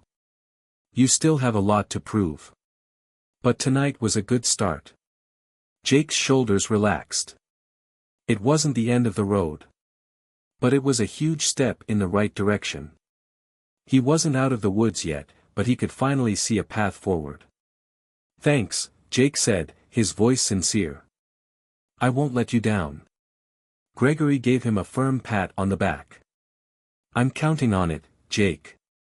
As Jake drove home that night, he couldn't help but replay the events in his mind. The stress, the spill, the recovery, it was all a blur. But one thing was certain, he had passed the test. And with that, the door to redemption had cracked open just a little wider. The road ahead wasn't going to be easy. There would be more tests, more challenges. But for the first time in weeks, Jake felt like he was ready to face them head-on. And maybe, just maybe, he would prove everyone wrong. Maybe, just maybe, he could make it through this after all. The days following the test shift were a blur of hard work and quiet determination. Jake had passed the first real trial of his redemption arc, and with it, something inside him had shifted. There was still much to prove, but now he was more certain than ever that he was capable of turning things around. But the real challenge, his ultimate test, was coming. It arrived with an unexpected guest. On the evening of a particularly busy Friday night, as the restaurant was filled to the brim with chatter and clinking glasses, a well-known figure walked through the door. Jake hadn't seen her yet, but word spread quickly, Taylor Swift had arrived. The news was like wildfire among the staff, a mix of disbelief and excitement rippling through the air. It wasn't uncommon for celebrities to visit high-end restaurants like the Velvet Lounge, but this was different. Taylor wasn't just a star, she was an icon. Her presence made the entire atmosphere electric with anticipation. Jake's heart pounded. He knew that he had to keep it together. There was no room for errors tonight, not with someone as high-profile as Taylor Swift in the restaurant. He had to be on his A-game. The pressure weighed down on him more than ever before. Gregory, who had just stepped out from the back office, caught his eye. He seemed to sense the tension in Jake's stance. You good? Gregory asked, his expression serious but not unkind. Jake nodded, though his stomach was tied in knots. Yeah. Just don't know how I'm supposed to act and a global superstar walks in. Gregory gave him a reassuring smile. Treat her like any other guest. She's here to have a meal, just like anyone else. But you do your job, and you do it well. Got it? Jake swallowed hard. He knew Gregory was right. This was his job, and it wasn't the time to panic. But still, the idea of serving Taylor Swift, someone who had been a part of his life in so many ways, through her music, through the way she had inspired millions, felt surreal. And then, she walked in. The door chimed as a group entered the restaurant, and Jake's eyes widened when he saw her, Taylor Swift, in a simple yet chic black outfit, with her signature blonde hair styled perfectly. She was surrounded by a few friends, all laughing softly as they made their way toward the reserved section at the back. Jake didn't have time to get lost in the moment. The staff was already hustling to prepare for her arrival, and he was quickly assigned to her table, a task that both terrified and excited him. As he approached the table, his heart raced in his chest. He tried to keep his breathing steady, reminding himself that she was just another guest. Nothing special. He had served high-profile customers before. He had been trained for this. But somehow, it was different with Taylor Swift. Good evening, Ms. Swift, Jake said, his voice slightly higher than usual. He cleared his throat. How are you tonight? Taylor smiled warmly at him, her blue eyes sparkling with genuine kindness. "I'm doing great, thanks for asking. How are you?" Jake's heart skipped. She was kind. Not aloof. Not distant. Just, kind. "I'm good, thank you," Jake replied. "What can I get you to drink tonight?" She scanned the menu and ordered a bottle of red wine, before turning her attention back to Jake. "We're excited to try the specials. I've heard a lot of great things about this place." Jake smiled, the pressure easing just a little. "I'll make sure you enjoy your meal." He quickly went to the kitchen to place the order, his mind racing the entire time.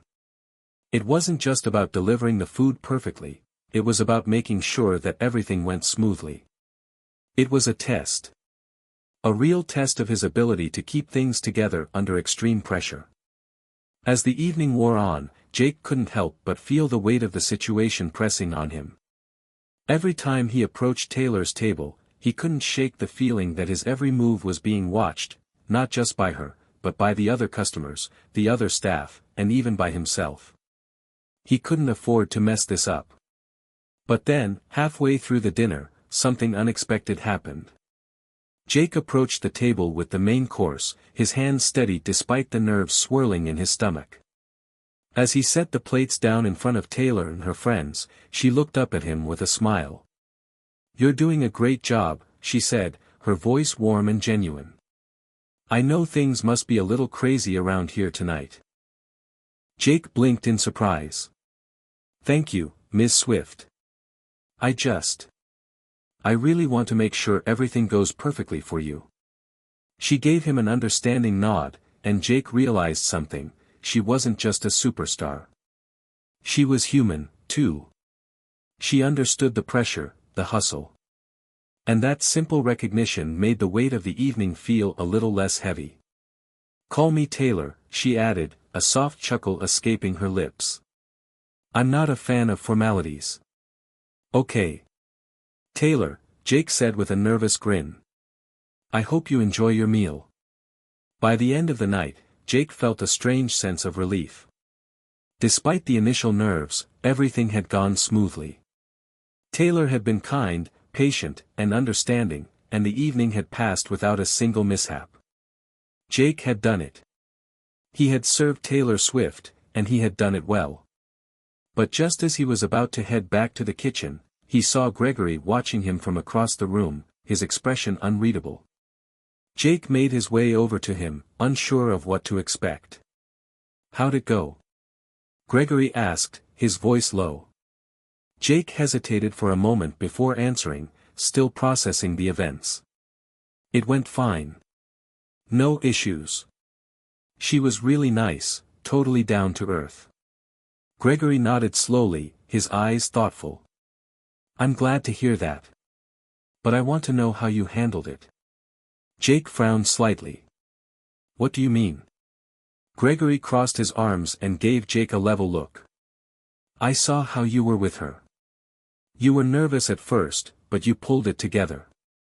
You didn't let it shake you. That's what matters. It's not about impressing the customer, it's about doing your job right, no matter who's sitting at the table." Jake felt a sense of pride swell inside him. He had done it. He had faced the biggest challenge of his career and come out on top. "You're right," Jake said, his voice more confident now.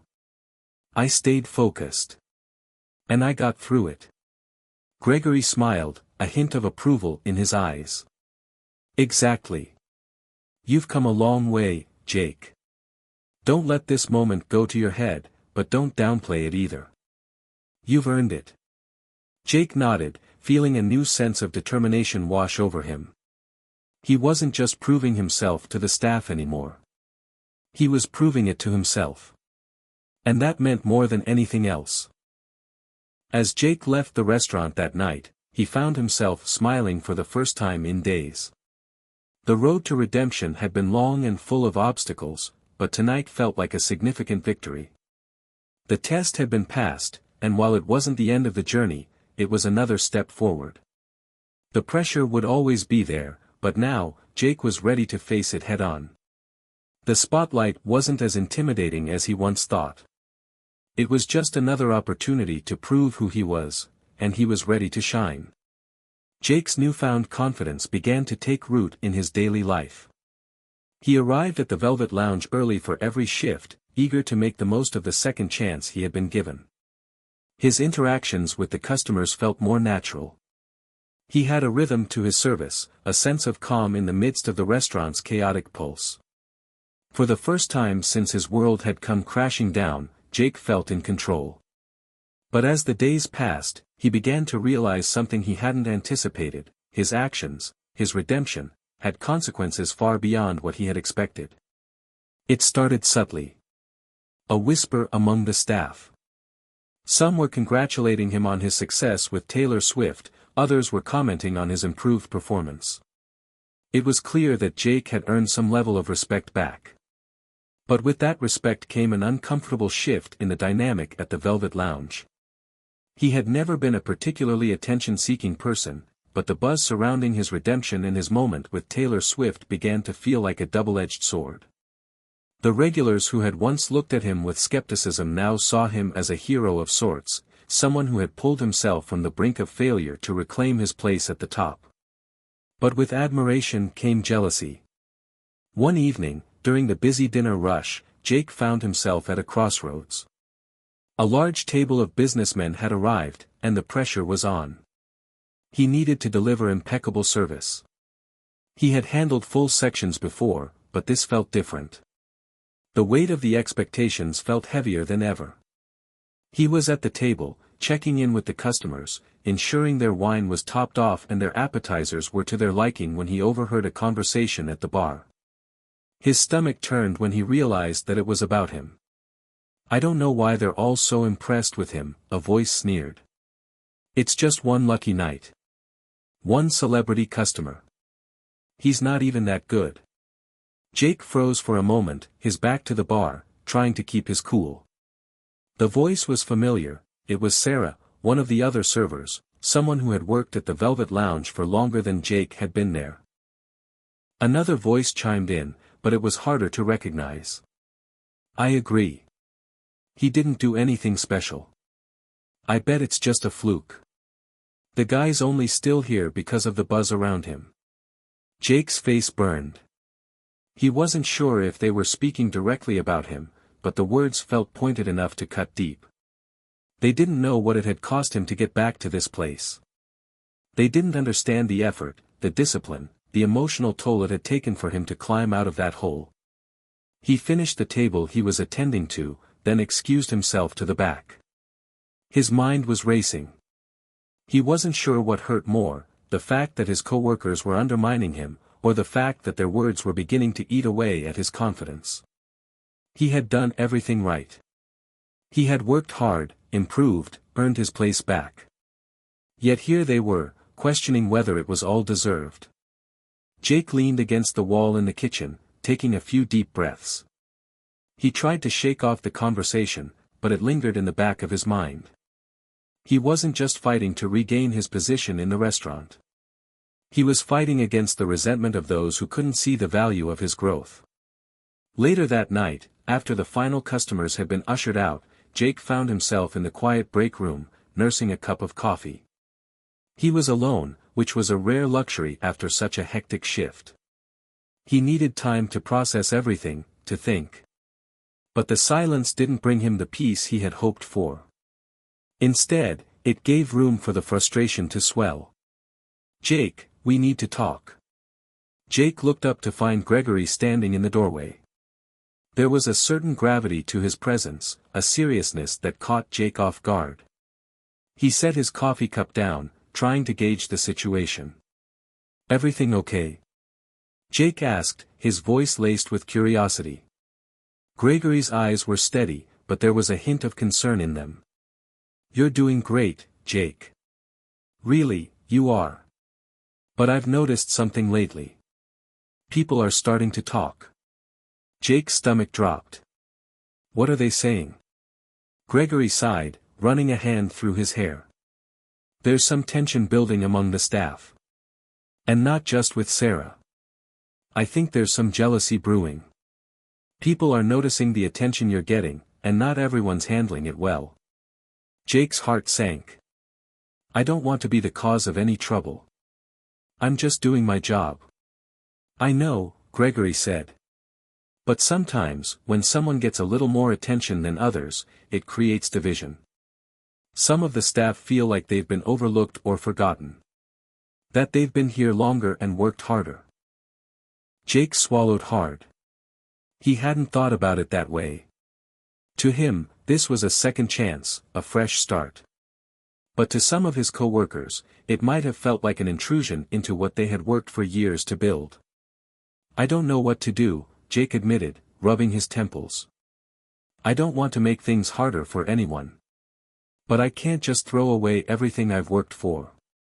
Gregory nodded. I know. And I'm not saying you should. I just want you to be aware of what's going on. You've been doing great, but it's going to take some time for people to fully accept that you're back.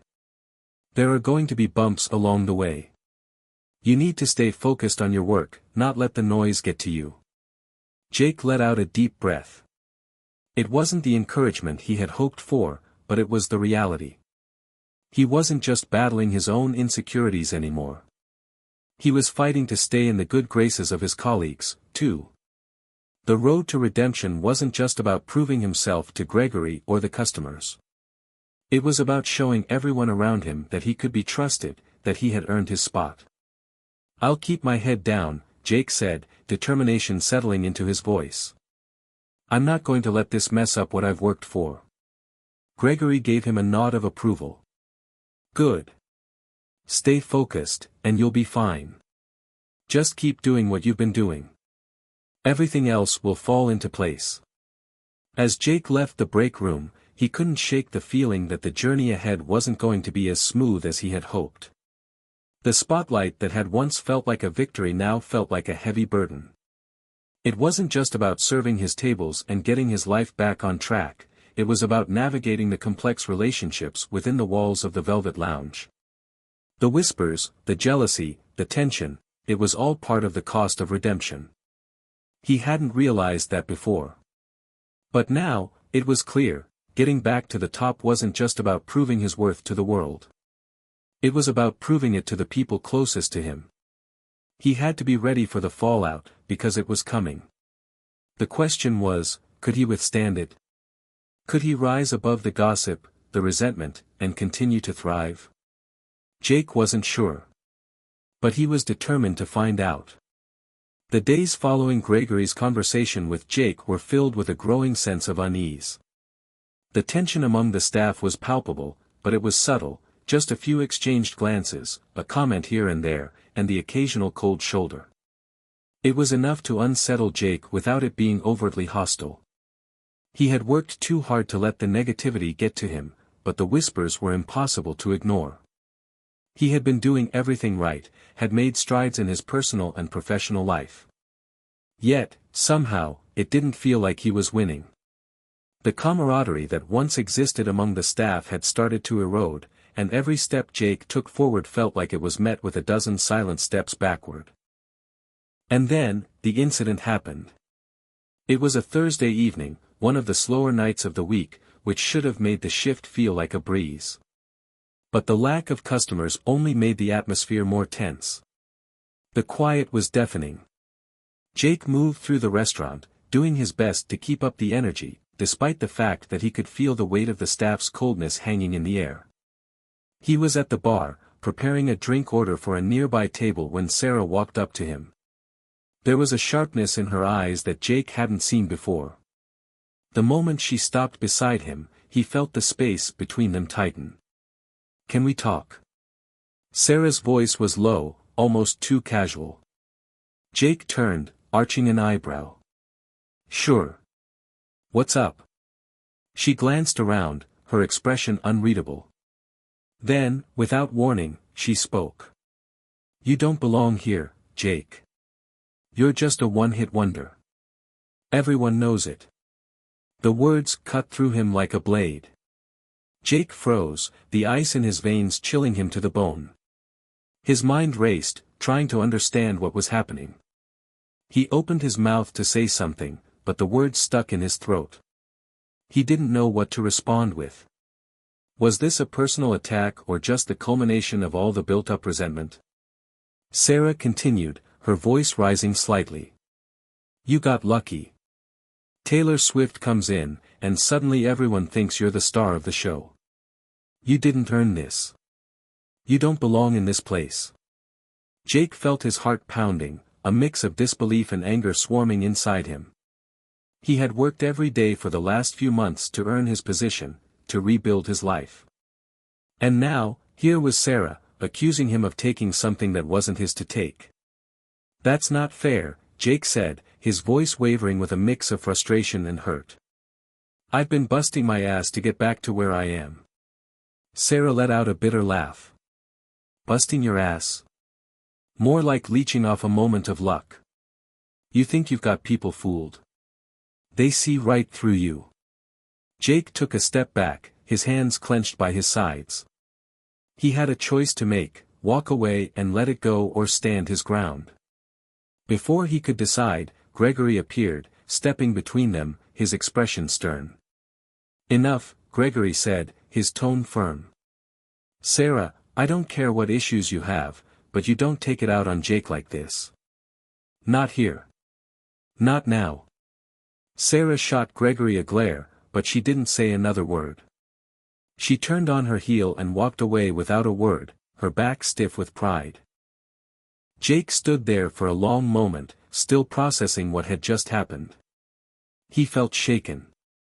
This wasn't just a simple disagreement, it was a full-blown attack.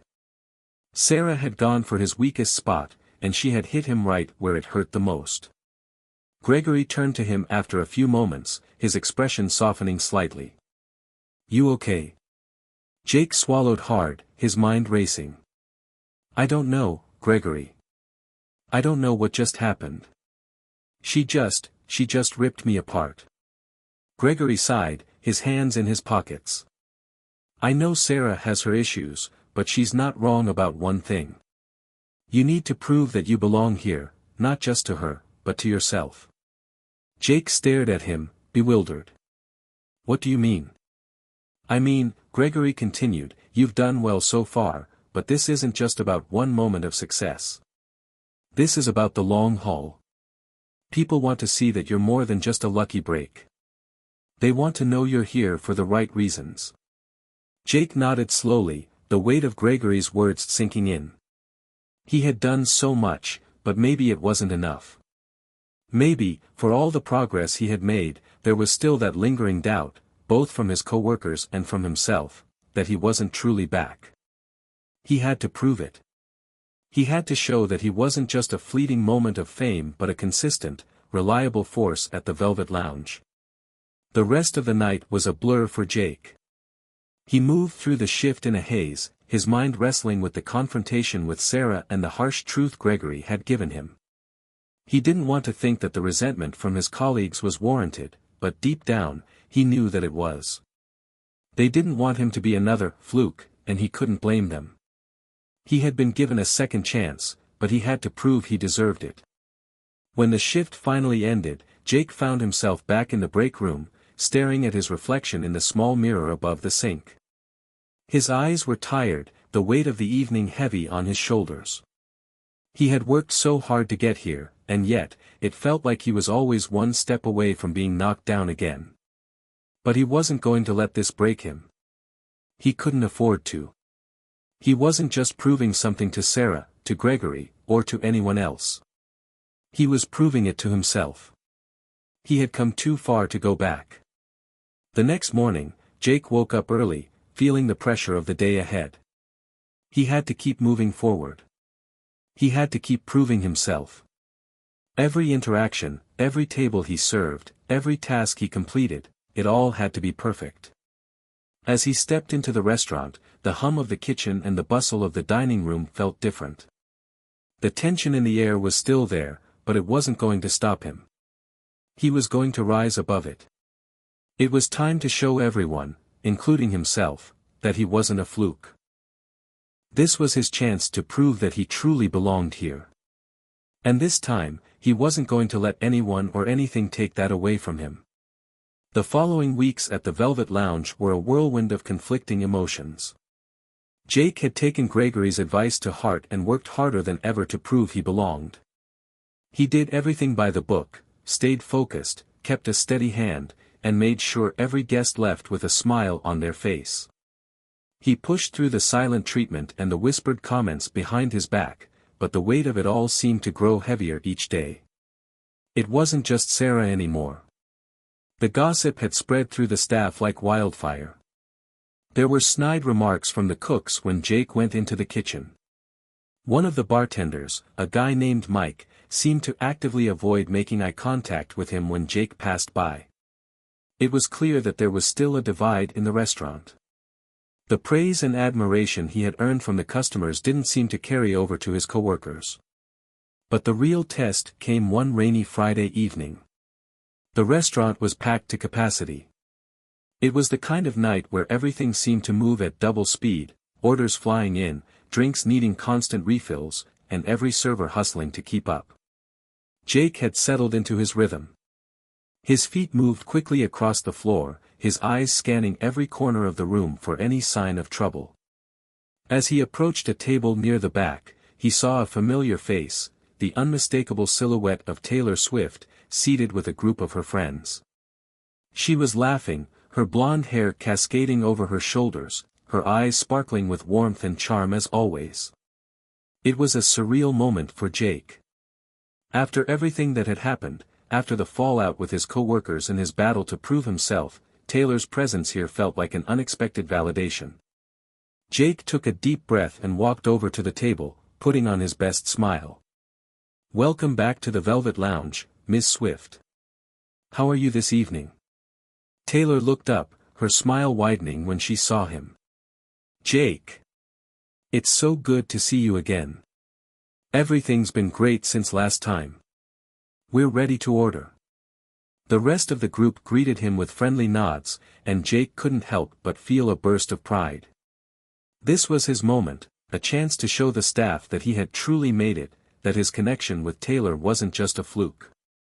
He'd earned it, through his skills, his hard work, and the relationships he had built.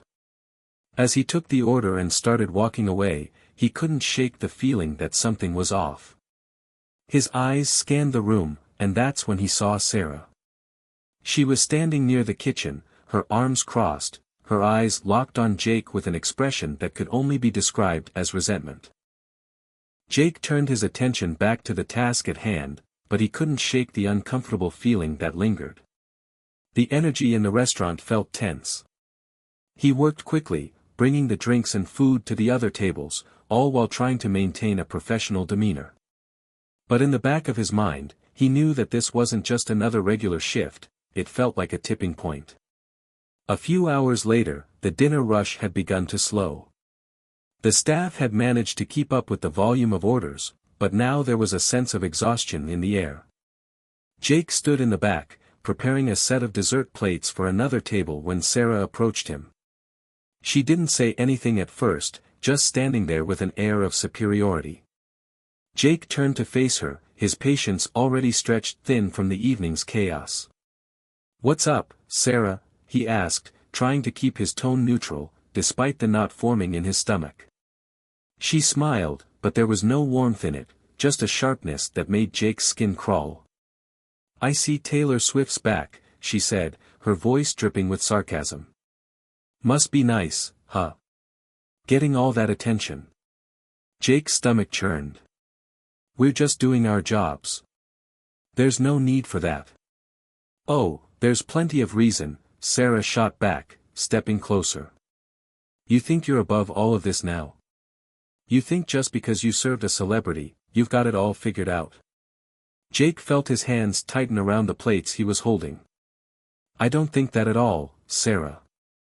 I've been working harder than ever to get back on track. It's not just about one night, it's about showing up every single day." Sarah's expression twisted. "Is it? Because it looks to me like you're still riding on her coattails. You're still living off one lucky break." Jake's jaw clenched. This wasn't about him anymore. This was about her. Sarah couldn't accept that Jake had pulled himself out of the mess he had been in and earned his place back. She wanted him to fail. She needed him to fail. You know what, Sarah? Jake said, his voice low but firm. I'm not going to fight with you. I'm here to work, and that's what I'm going to keep doing. You don't have to like me, but I'm not going anywhere. Sarah took a step back, her gaze cold. We'll see about that. With that, she turned on her heel and walked away, leaving Jake standing there with a mix of frustration and disbelief. He had done everything he could to make things right, but Sarah's bitterness ran deeper than he had realized. She wasn't just upset with him, she was angry because he was succeeding where she felt she was being left behind. Jake stood in the break room, trying to steady his breathing. He had to admit that Sarah's words had stung. But he wasn't going to let them derail him. He was stronger than that now. He had worked too hard to let one person's negativity bring him down. As he walked back into the main dining area, he saw Taylor Swift laughing with her group of friends, and for a brief moment, the bitterness in the air seemed to fade away. This was his moment. This was the place where he had earned his redemption. No one could take that from him. The rest of the night passed uneventfully, but the damage had been done. Jake couldn't shake the conversation with Sarah from his mind. He had to admit, there was a part of him that doubted whether he was truly accepted by his coworkers, or whether they would always see him as the guy who got lucky. The next day, Gregory pulled him aside before his shift. Hey, Jake. How's everything going? I noticed the tension with Sarah last night. You handling it okay? Jake hesitated, his mind replaying Sarah's words. I'm trying to. But I can't help feeling like I'm always going to be the guy who got lucky. Like no matter how hard I work, I'm never going to truly belong. Gregory nodded, a knowing look in his eyes. I get it. It's hard. But you've already proven more than enough. You've worked your way back from the bottom, and that's something that not everyone can say. Just keep showing up, keep doing your best, and eventually, they'll come around. Jake let out a long breath. I hope so. I really do. As the shift began, Jake took his place, moving through the night with determination. He wasn't just fighting for a seat at the table, he was fighting for his own place in the world. And no matter what Sarah or anyone else thought, he wasn't going to let anything or anyone stop him from proving that he belonged. This was just the beginning. Jake's resolve had been tested time and time again, but the days following that confrontation with Sarah were some of the hardest. The tension in the restaurant didn't let up. It felt like every day brought a new challenge, another glance of judgment, another passive-aggressive comment. But Jake had made up his mind, he wasn't going to let anyone, least of all Sarah, define him.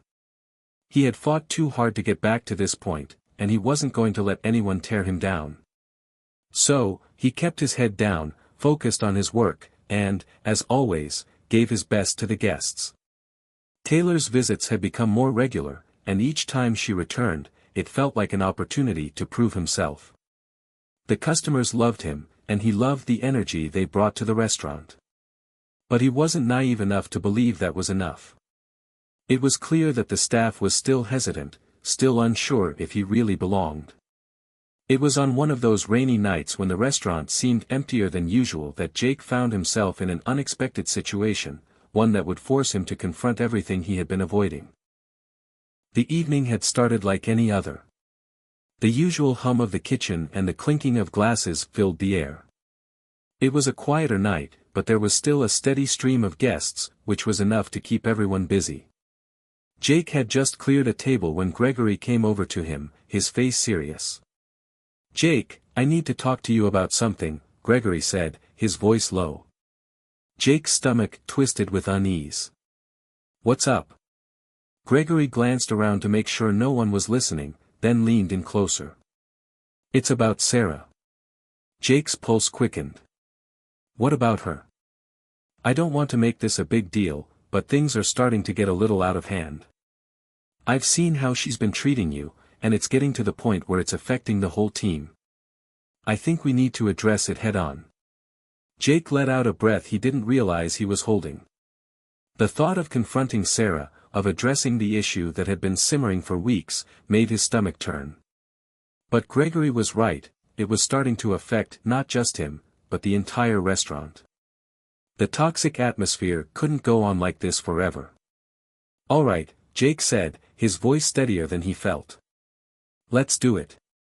I don't want things to stay this way." Gregory nodded. "I'll talk to Sarah, but I think it's going to be up to you to really show that you're not just some outsider here. You need to prove to the team, and to yourself, that you're here to stay." Jake knew what Gregory was asking him to do. It wasn't just about standing up to Sarah anymore. It was about asserting his place in the restaurant, in the team, and in his own life. It was about taking control of his future and not letting anyone, no matter how much they hated him, push him back down. That night, the conversation with Sarah came sooner than Jake had anticipated. As he was taking an order at the bar, he noticed Sarah standing nearby, watching him. He could feel her eyes on his back, like a weight pressing down on him. He tried to ignore it, but the tension was undeniable. He finished taking the order, set the drinks down, and walked over to her. "Sarah," he began, trying to keep his voice calm. "We need to talk." Her eyes narrowed. "About what?" "I know there's been tension between us," Jake said, choosing his words carefully. "I've been doing my best to keep my head down and do my job. But I can't keep ignoring the way things have been going. You don't have to like me, but I'm here to work. I'm not going anywhere." Sarah's lips curled into a smirk, her posture defensive. "Oh, really? You think you can just waltz in here and act like you've earned your place? You think you've proved anything?" Jake stood firm. "I know it's not easy, but I'm here every day, busting my ass just like everyone else. I'm not trying to take anyone's spot. But I deserve to be here, just as much as you do. And I'm not going to let anyone push me out." For a moment, there was silence between them, the air thick with unspoken tension. Sarah stared at him, her expression unreadable. Finally, she spoke. "I don't care if you stay or go, Jake," she said, her voice low and cold. "But don't expect me to sit here and cheer you on while you play the hero. You've got a long way to go before you prove yourself." Jake nodded, his mind racing. "Maybe. But I'm willing to put in the work. I don't need anyone's approval, but I'm not going to let you or anyone else make me feel like I don't belong." With that, he turned and walked away, his heart pounding in his chest. It wasn't over, not by a long shot. But for the first time, Jake felt like he had finally stood his ground. He wasn't going to be intimidated anymore. The next day, the shift seemed to drag on. Sarah's words still echoed in Jake's mind, and while he felt a sense of relief for having spoken up, there was still a lingering doubt. Was he really doing enough to prove himself? Or was he just spinning his wheels, trying to convince others he belonged when deep down, he was still unsure? Gregory came to find him halfway through the night, his face tight with concern. "Hey, I just wanted to check in. How did the talk go?" Jake shrugged, trying to keep his emotions in check. "It's not resolved yet, but I told her what I needed to. I'm not going to back down." Gregory smiled, though it was tempered with a touch of worry. "Good. Just remember, you can't change people overnight. All you can do is show up, do your job, and keep proving your worth. Eventually, people will see who you really are." Jake met Gregory's gaze, and for the first time in weeks, he felt a spark of hope. He didn't know if everything was going to fall into place immediately, but maybe, just maybe, he was on the right path. As the shift continued, Jake couldn't shake the feeling that something had changed. There was a subtle shift in the air, a flicker of something different. When Sarah walked by, there was no sneer, no whisper behind his back. There was just silence. And that was okay. For now, it was enough. Jake knew the road ahead wouldn't be easy. But he also knew that he was done trying to win over everyone. He had already won the most important battle, the one within himself. And that, he realized, was the only victory that truly mattered. As the night wound down, Jake stepped out into the crisp air, the faint sound of laughter from inside the restaurant still echoing in his ears. He took a deep breath, ready for whatever came next. This was just the beginning. And he was ready. The days after Jake's confrontation with Sarah were both tense and promising. He knew the battle wasn't over, nothing was resolved overnight, especially when dealing with someone as stubborn as Sarah. But as the days passed, he could feel something changing. The atmosphere at the Velvet Lounge had a different energy now. It was subtle, like the calm before a storm, but Jake knew that it wasn't just him who was affected. The team had seen something in him. And they were starting to take notice. But just as the dust started to settle, Jake found himself facing a new challenge, a much bigger one than he anticipated. It started when Gregory called him into the back office one afternoon, his face more serious than usual. "Jake," Gregory began, sitting behind his desk and motioning for Jake to take a seat. "We need to talk about something important." Jake's heart skipped a beat. "What's going on?" Gregory leaned forward, his brow furrowing. "I've been hearing some talk, and I'm concerned. It's about the staff. There's a lot of division right now, and it's starting to affect the quality of the service we're providing." Jake's mind raced. "What kind of division? I thought things were settling down." "They are, sort of," Gregory said, running a hand through his hair. "But there's still a sense of rivalry, especially between you and Sarah. I've seen it in the way people are reacting to you, and it's getting harder to ignore. I don't know if it's jealousy, resentment, or what, but we need to figure it out before it tears us apart." Jake's stomach sank. The thought of losing the progress he'd worked so hard for was unbearable. But he also knew that Gregory was right. He couldn't let things spiral further out of control. "What do you want me to do?" Jake asked, his voice steady but unsure. "I think it's time to address the elephant in the room," Gregory said, his voice firm. "You need to have a conversation with Sarah. But this time, it's not just about standing your ground. It's about finding common ground. You both need to work together if this restaurant is going to function the way it's supposed to." Jake's mind was spinning. He had already tried to reach out to Sarah before, but nothing had worked. She was stubborn and unwilling to let go of her resentment. But Gregory's words lingered in his mind, common ground. If he could somehow convince Sarah to stop seeing him as a threat, maybe they could start moving forward together. Maybe they could build a bridge instead of constantly fighting over the same turf. The next evening, Jake found Sarah sitting alone at the bar after her shift. The restaurant was quieter than usual, the clink of glasses and soft chatter from the remaining guests the only sounds in the air. He took a deep breath, knowing that this was his chance to fix things once and for all. He walked up to the bar and leaned on the counter, looking at her without speaking for a moment. Sarah turned her head slowly, her eyes narrowing when she saw him. "What do you want?" she asked, her voice edged with hostility. Jake exhaled slowly. "I want to talk. For real, this time. No more hostility, no more games." Sarah scoffed, but there was a flicker of curiosity in her eyes. "What's there to talk about, Jake? You and I both know you're just trying to prove yourself. You think one celebrity makes you special? You think you're one of us now?" Jake shook his head. "It's not about the celebrity. It's not about any of that. It's about the work. It's about the fact that I've been here every day, doing my job, just like everyone else. And I'm tired of feeling like an outsider." Sarah was quiet for a moment, her gaze focused on the half-empty glass in front of her. She seemed to be weighing his words, but her expression remained guarded. "I'm not saying it's been easy for me either," Jake continued, trying to keep his tone level. "I know I've made mistakes. I know I've been the new guy and it's been hard to earn my place here.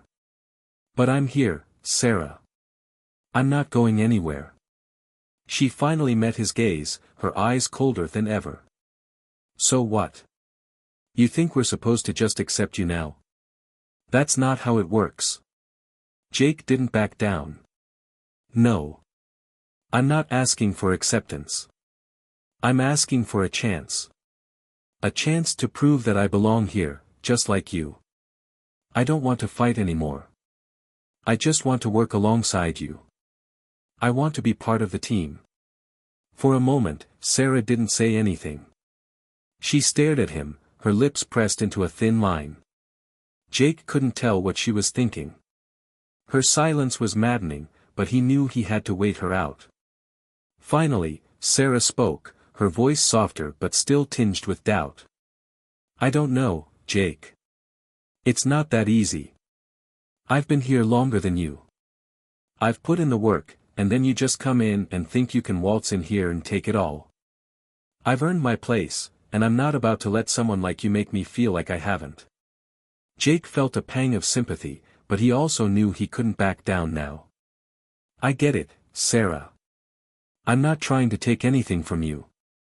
I'm just trying to build something with this team. And if you give me a chance, I think we can work together.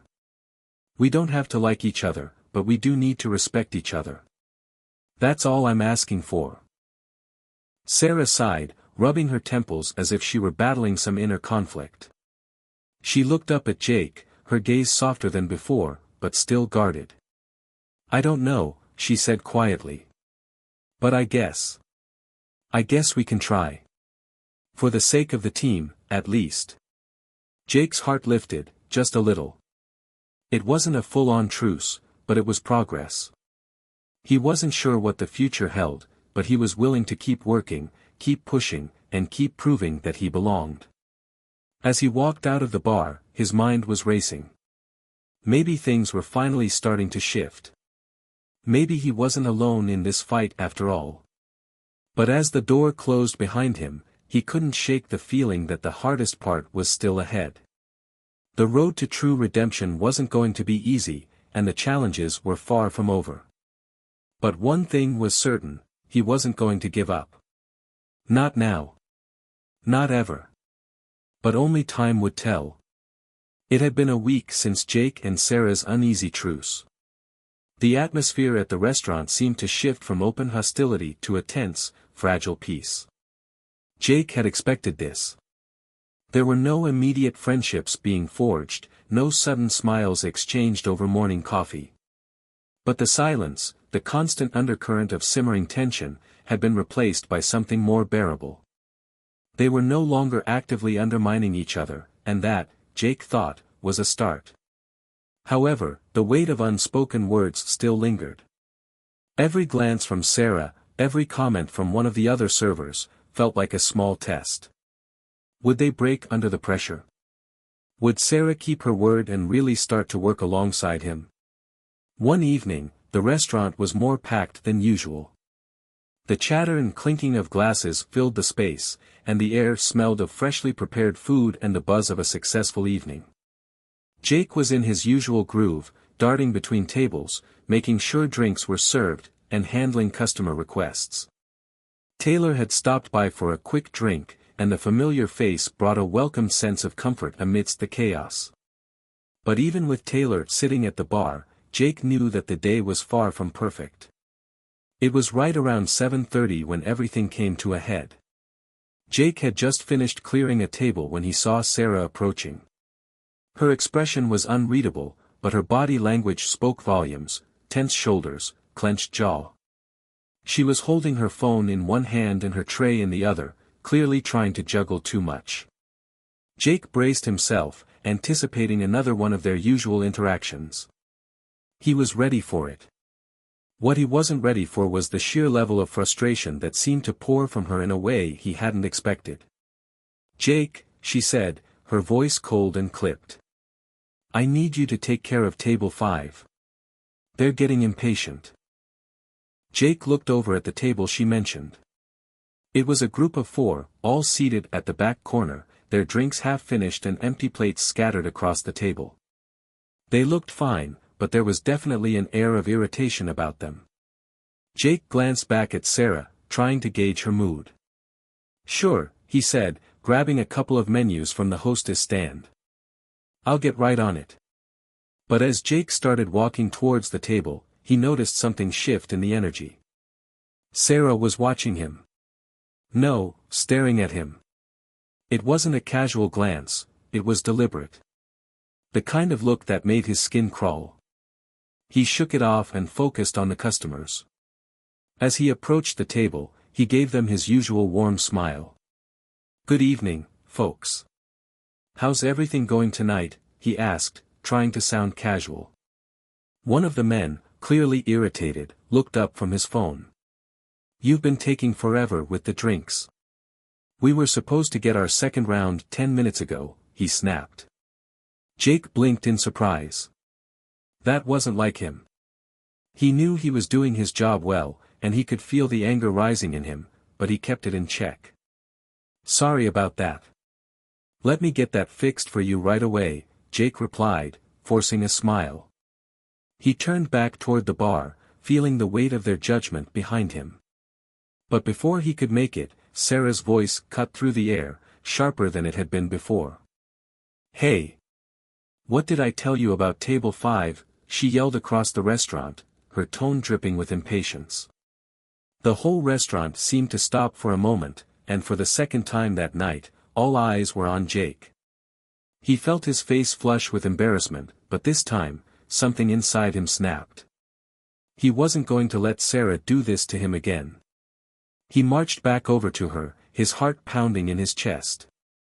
"Sarah, I got it. I'm going to take care of it," he said through clenched teeth, trying his best to stay calm. But Sarah wasn't having it. She shot him a look that made it clear she wasn't about to back down. "You think I can't handle this? You think I don't know how to manage my tables? You're supposed to be working together with me, not treating me like I'm some kind of idiot," she fired back, her voice rising. Jake stared at her, feeling a knot form in his stomach. He had tried. He had really tried to make this work. But Sarah's attitude, her constant undermining, was wearing him down. "I'm not treating you like an idiot," he said, his voice shaking slightly with the weight of his frustration. "But I'm not going to keep being treated like I don't know what I'm doing either." "Well, maybe you should get your act together." Sarah spat, before storming off toward the kitchen. The tension in the room was palpable. Jake stood there for a moment, frozen in place, his mind reeling from the exchange. The customers at table 5 were still glaring at him, and the rest of the staff were avoiding eye contact. The storm had passed, sort of, but its impact was still felt everywhere. It was in those few minutes of silence, in the wake of the argument, that Jake realized something. The battle with Sarah wasn't about him proving himself anymore, it was about something deeper. Something much harder to overcome. They were both fighting for control.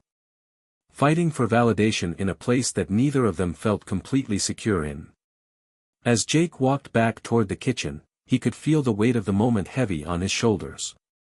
But then, as if by some kind of miracle, Taylor appeared, walking toward him with a small smile. "Hey, Jake," she said, her voice warm. "I saw what happened. Are you okay?" Jake let out a long, frustrated breath. "I don't know. Honestly, I'm just exhausted. I'm trying to keep my cool, but it's like I can't win with her." Taylor placed a hand on his shoulder, offering him a reassuring squeeze. "It's not easy, I know. But you're doing better than you think. You're not the one causing problems here. Sarah has her own stuff to work through. Don't let it pull you down." Jake gave her a weak smile. "I don't know how much longer I can keep doing this, though. It feels like no matter what I do, I'm never going to be able to get her to see that I'm here to help, not to take over." "You just keep doing your best," Taylor said. "You're already proving yourself. And don't let Sarah's issues make you doubt yourself."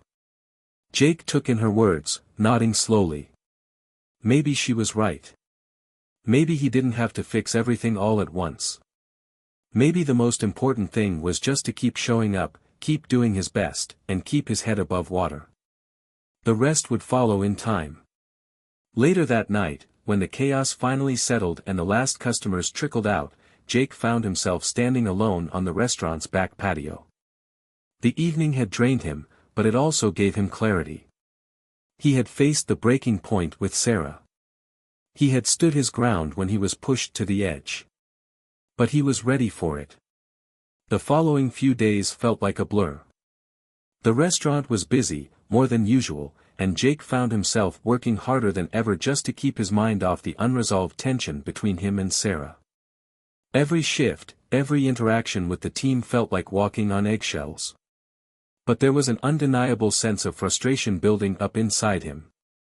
He had tried to stay professional, to do his best despite the conflict, but there were moments when he felt completely invisible.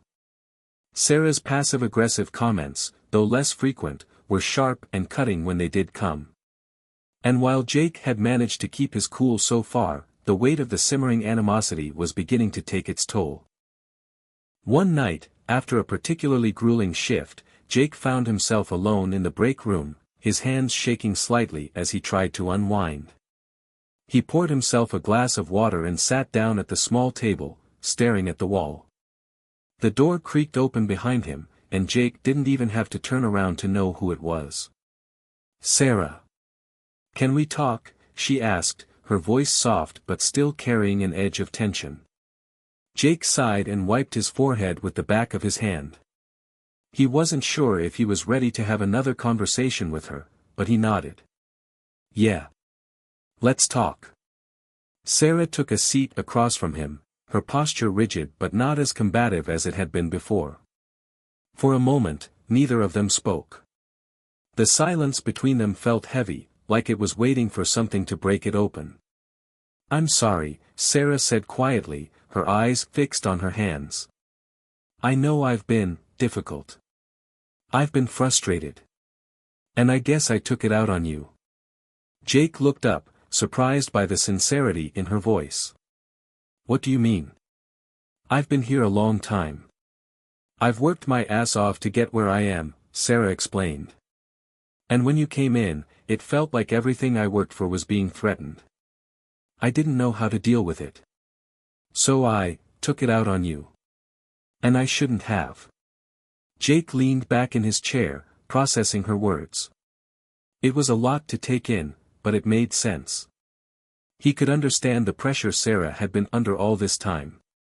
The fear of being replaced, of not being enough. It was a feeling he knew all too well. "I get it," Jake said quietly. "I really do. I didn't come here to take your place. I just wanted to be part of the team. I'm sorry if it came across any other way." For the first time in weeks, there was a flicker of understanding between them. It wasn't a complete resolution, but it was a start. Sarah looked up at him, her eyes softening. "I don't want to fight anymore," she said. "I don't want to be the one who keeps causing problems." "Neither do I," Jake replied.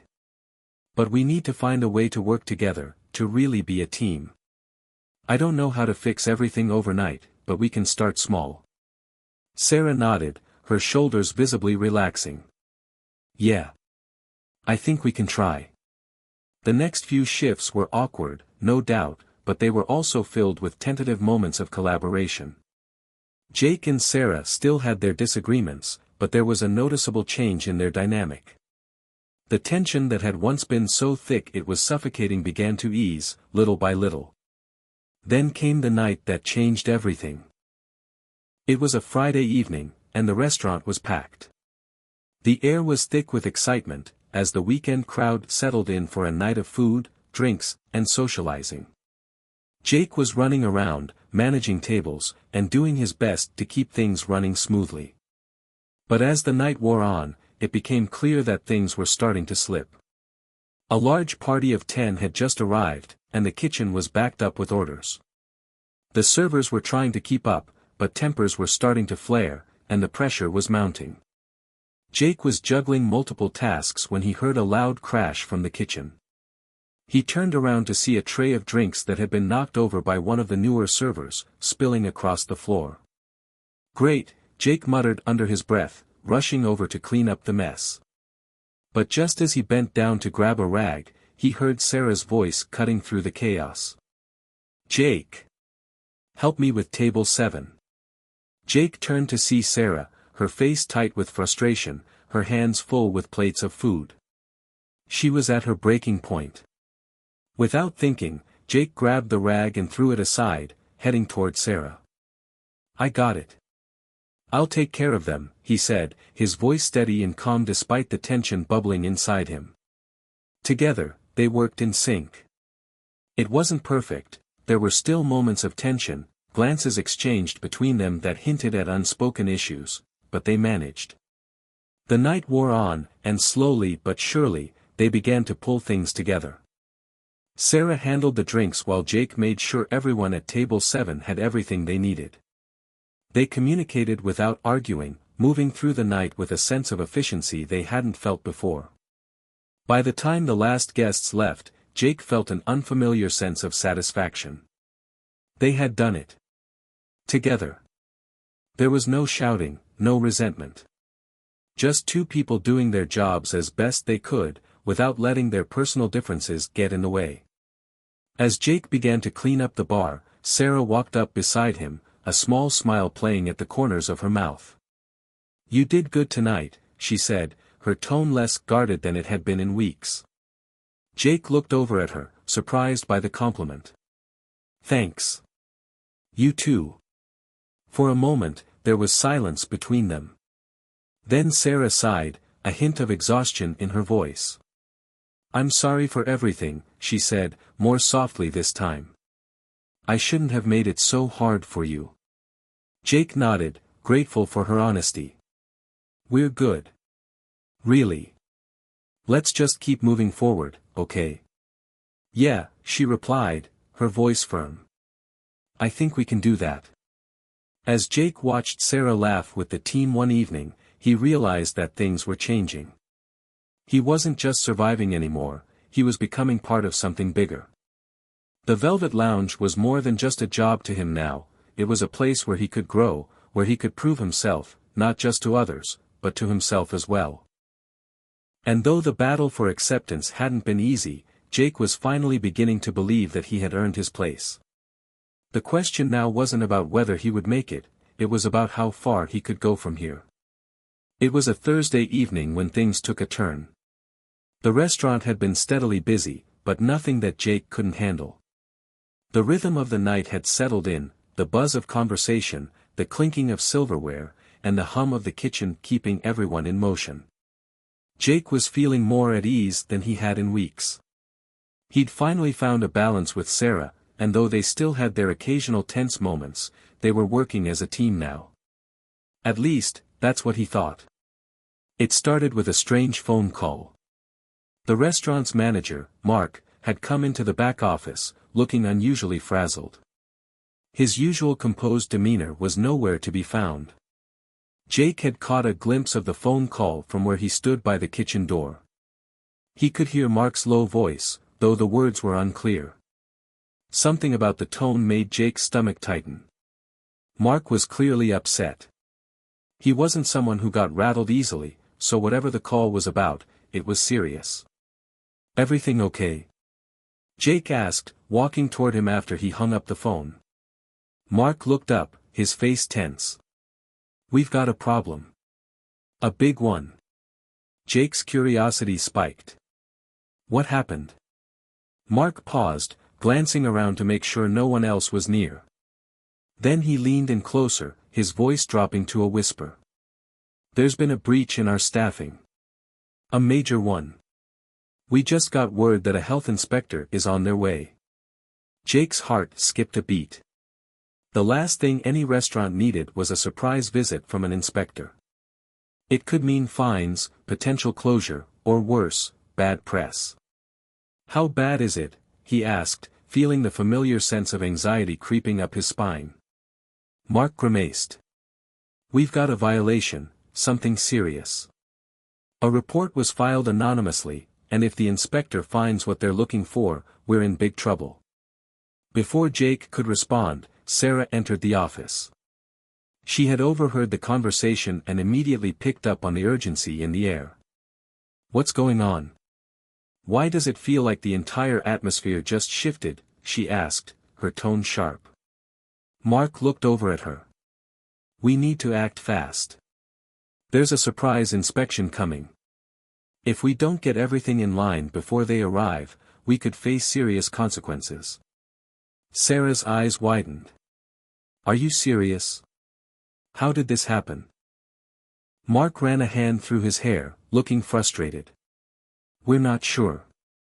But we need to clean up whatever mess is here and fast." The next few hours were a whirlwind. The entire staff scrambled to make sure the restaurant was spotless. Jake and Sarah worked together seamlessly, despite the undercurrent of anxiety. They cleaned surfaces, sanitized equipment, and made sure that everything was up to code. But even in the midst of the chaos, there was something off. They were missing something, some crucial piece they hadn't yet addressed. As the minutes ticked by, the tension grew palpable. Jake kept thinking about the mysterious call Mark had received.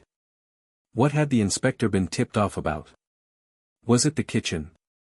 Something with the plumbing? Or had someone planted a report just to make trouble? He couldn't shake the feeling that there was more to the story than they were being told. Finally, just as they finished their final sweep, the restaurant's front door swung open with a sharp creak, and in walked the health inspector. A woman in her 40s, wearing a plain gray suit and carrying a clipboard. Her expression was stern, and her eyes darted around the room, scanning every inch of the space. "Good evening," she said, not offering a greeting. "I'm here to conduct an inspection." Mark stepped forward, his face tight. "Of course. We've just finished getting everything ready for your review." The inspector didn't acknowledge him, simply nodding before turning her attention to the kitchen. Jake and Sarah exchanged a quick look. Both of them could feel the tension in the air. This was it. The inspector was methodical, moving through the kitchen and dining area, ticking off boxes on her checklist. She was meticulous, checking everything from the cleanliness of the floors to the temperatures of the refrigerators. Jake couldn't help but watch her every move, his stomach twisting in knots. The whole time, Mark stayed close by, trying to stay calm, but Jake could tell that he was just as nervous as the rest of them. It was when the inspector reached the back storage area that things took a turn. She pulled open one of the cabinets and immediately pulled out a small container of sauce that was, to Jake's horror, marked with an expired date. "This," the inspector said, holding it up for everyone to see, "is a violation. You're running expired products, and that's a serious issue." Jake's heart dropped. He had seen the sauces in the storage area earlier, but he hadn't thought to check expiration dates. The error, he realized, was a small one, a minor oversight that anyone could have missed, but it was enough to set the inspector's concerns in motion. Mark immediately stepped forward, his face pale. "We'll take care of it right away. This is an isolated incident," he said quickly, his voice cracking under the pressure. The inspector didn't say anything for a long moment. She simply jotted something down on her clipboard. The silence felt suffocating. Finally, she looked up and spoke. "I'll be issuing a warning this time. But if I find another violation on my next inspection, there will be consequences." Jake exhaled a breath he hadn't realized he was holding.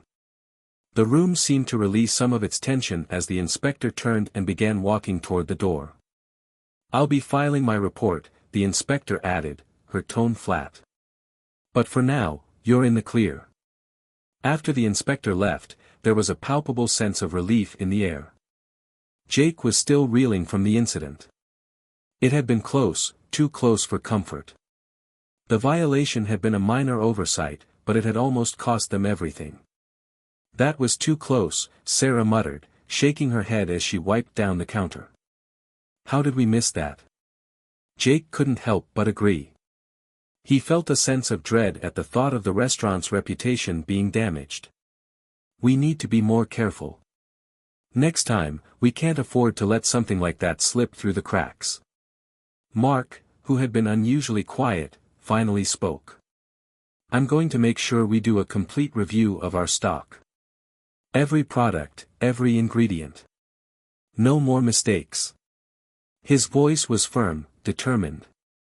As the night finally came to a close and the restaurant emptied out, Jake took a moment to reflect on everything that had just happened. The near-inspection disaster had served as a wake-up call for the team, but it had also forced them to work together in a way they hadn't before. In a strange way, it had brought them closer. Sarah, Mark, and even the newer staff members had all pitched in to make sure they didn't fail. There was a sense of unity that Jake hadn't felt before. The incident, though stressful, had reminded them that no one was exempt from mistakes, and that sometimes, working together was the only way to fix things. But even with the victory of narrowly avoiding disaster, Jake couldn't shake the feeling that something more was at play. There was still something about the tip-off to the inspector that didn't sit right with him. Who had reported them? And why? Was there someone behind the scenes pulling strings? As Jake walked to his car that night, his mind raced with questions. The truth, he realized, might not be as simple as it seemed. The following days felt like a strange mix of relief and unease. The inspection was behind them, but Jake couldn't shake the feeling that something larger was brewing under the surface. The tip-off to the health inspector, who had filed the anonymous complaint. Why had it happened right when things seemed to be going smoothly? Every time he thought about it, he found himself circling back to one question: was someone trying to sabotage the Velvet Lounge? Jake couldn't focus on work as much as he wanted to. His mind kept drifting, replaying the moments before the inspector's visit. It had been so sudden. Too sudden. The violation had been a small one, barely noticeable. How could anyone have known about it in time to make a report? Who had been paying that much attention to the restaurant's operations? As much as he tried to push these thoughts aside, he couldn't. His instincts told him that there was more to the story, and the feeling gnawed at him, pulling him further into a web of questions. That afternoon, while the restaurant was quieter than usual, Jake decided to take action. He grabbed his jacket and left the back office without telling anyone. Mark and Sarah were busy with the day's prep work, and he figured now would be the perfect time to investigate. Jake drove to the small, nondescript cafe around the corner. It wasn't his usual hangout spot, but he had been here once or twice when he needed a change of scenery. The cafe, with its faded wooden sign and worn-out chairs, had a cozy atmosphere, but today it felt more like a meeting spot for something serious. Inside, he spotted his old friend Ethan sitting at a corner table, nursing a cup of coffee. Ethan had worked at the Velvet Lounge with Jake when he first started, and though he had left a few months ago for a job at a rival restaurant, they had stayed in touch. Jake approached him, taking a seat without waiting for an invitation. Ethan looked up from his phone, his eyebrows furrowing slightly when he saw the look on Jake's face. "Everything okay?" Ethan asked, glancing around the quiet cafe. Jake didn't waste time with pleasantries. "I need your help with something," he said, his voice low. "You know the Velvet Lounge, right? Something's off, and I think someone's trying to ruin it." Ethan raised an eyebrow, intrigued but cautious. "Ruin it? What do you mean?" Jake leaned in, speaking quickly. "There was an anonymous tip to a health inspector last week. The violation was minor, but I have this feeling that it wasn't just a random report. Someone knew exactly where to look, and it wasn't a coincidence." Ethan's eyes narrowed. "That's not good. But who would do something like that?" "I don't know," Jake admitted, feeling frustration bubble up. "That's why I need your help. I need to figure out who's behind it. You know this business inside and out, and you've worked with a lot of people. You have connections that I don't. Can you dig around for me?" Ethan paused, swirling his coffee cup before answering. "I've got a lot of things going on, man, but I get why you're suspicious. And if someone's messing with your livelihood, that's not something to take lightly. Jake's gaze locked onto Ethan's. Please, I just need to know. I have a gut feeling, and I can't shake it. Ethan sighed, looking torn for a moment. Finally, he nodded. Okay. I'll make a few calls. But you owe me one. Jake exhaled in relief. Thanks, man. I appreciate it. The following days were filled with an uneasy calm. Jake returned to work, but his thoughts never strayed far from the mystery. He kept a close eye on the people around him, noticing every little detail, every conversation, every action. His suspicions were growing, but he had no solid evidence. Sarah had been doing her best to keep things running smoothly, and while the tension between them had lessened, Jake could sense she was also feeling the weight of the unknown. Then came the phone call. It was late one evening after the restaurant had closed, and Jake was cleaning up in the back when his phone buzzed. The name on the screen made his heart race, Ethan. Hey, I've got something for you, Ethan's voice crackled through the speaker. Jake's pulse quickened. What did you find? I did some digging. You were right to be suspicious. There's someone at the Velvet Lounge who's been feeding information to the competition. Jake's stomach dropped. What? Who? Ethan's voice dropped to a whisper, though Jake could tell he was still speaking from a crowded area. It's Mark. He's been talking to someone at a rival restaurant about everything happening behind the scenes. And I'm pretty sure he's the one who tipped off the inspector. Jake felt the blood drain from his face. Mark, he repeated, disbelief creeping into his voice. But he's the manager. He's the one in charge. I know, man. That's why I was so shocked. But the more I dug, the more I found. Mark's been giving them information about the restaurant's weaknesses, about things that could lead to problems with the health department or other inspections. Jake was silent for a long moment, trying to process what Ethan had just told him. Are you sure about this? Do you have proof? I'm working on it, Ethan said. But from what I can gather, Mark's been trying to sabotage the place so he can move to a bigger, more successful restaurant. He's in talks with them, and he's been using the Velvet Lounge as a stepping stone to get ahead. Jake's mind raced. Mark had always been the steady, reliable one, the manager who held everything together. But now, Jake was beginning to see a different side of him. What do I do now? Jake asked, his voice barely a whisper. You need to confront him, Ethan said, his voice hard. But be careful. Mark won't go down without a fight. He's too calculated for that. Jake hung up the phone, his mind spinning. The truth was out there, but what did it mean for him? What did it mean for Sarah, and for the future of the Velvet Lounge? As he stood in the dim light of the back office, staring at the empty restaurant beyond, one thought settled in his mind: he had to face Mark. He couldn't let this betrayal destroy everything they had worked for. But the confrontation would be no easy feat. The next morning felt like the calm before the storm. Jake stood in the back of the Velvet Lounge, his mind racing. He had been up all night, turning over the new information in his mind. Mark. The manager he had trusted, the man who had helped keep the restaurant running smoothly, was now the person who had been secretly undermining everything. The betrayal stung more than Jake expected, and the weight of it all threatened to crush him. He knew what he had to do. But confronting Mark meant everything was going to change, forever. There was no going back from this. Sarah was already in the kitchen, prepping for the lunch rush. She seemed focused, a little on edge, but Jake could tell that something had been off between them the last few days. She could sense his unease but didn't yet know the full story. He had kept it from her, he didn't want her to worry unnecessarily. But now, with everything coming to a head, Jake knew he couldn't keep the truth from her any longer. Sarah, Jake said softly, his voice tense. She turned around, startled by the seriousness in his tone. What's going on, Jake? You've been distant. Something's not right. He hesitated for a moment before he spoke, his voice low. I found out something about Mark. Sarah's expression faltered, her brow furrowing with concern. Mark? What about him?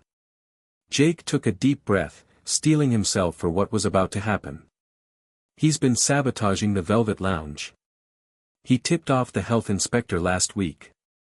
He's been feeding information to a rival restaurant. The words hit Sarah like a punch to the stomach.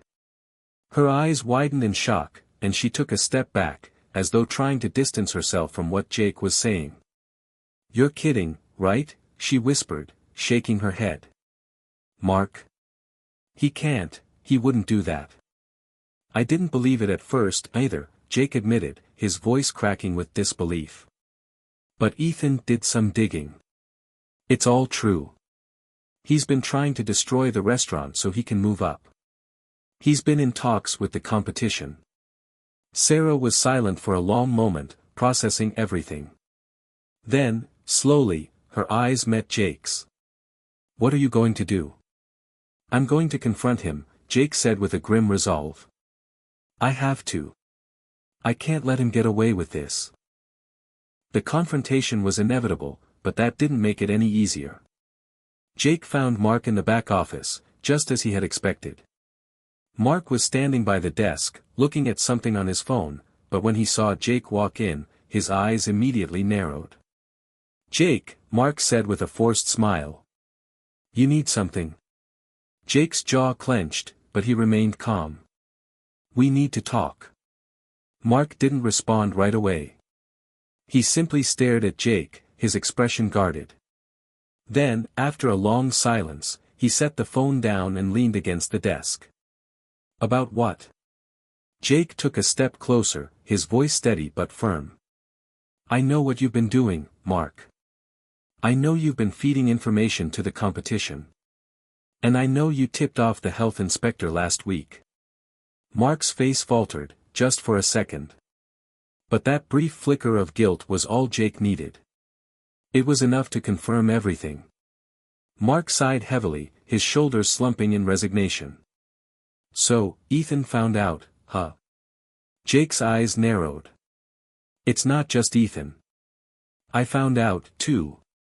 I don't know what you were thinking, Mark, but you've crossed a line. You've been trying to destroy this place from the inside. For what? So you can get ahead. Mark ran a hand through his hair, the frustration clear in his eyes. You don't understand, Jake. You never did. I've been stuck here for years, watching people come and go, watching you get all the credit.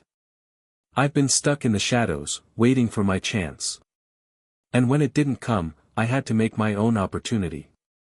Jake shook his head in disbelief. You don't get it, do you? We built this together. I couldn't have done any of this without you. And now you're tearing it all down. For what? A job at some other restaurant? What happened to the Velvet Lounge being something you cared about? Mark's gaze hardened, his jaw tight. The Velvet Lounge was never about the food or the customers for me. It was always about power. Control. And I was never going to get that here. So yeah, I made a move. Jake stood frozen for a moment, trying to wrap his mind around what Mark was saying. He had always respected Mark, had thought they were building something together. But now, it was all clear.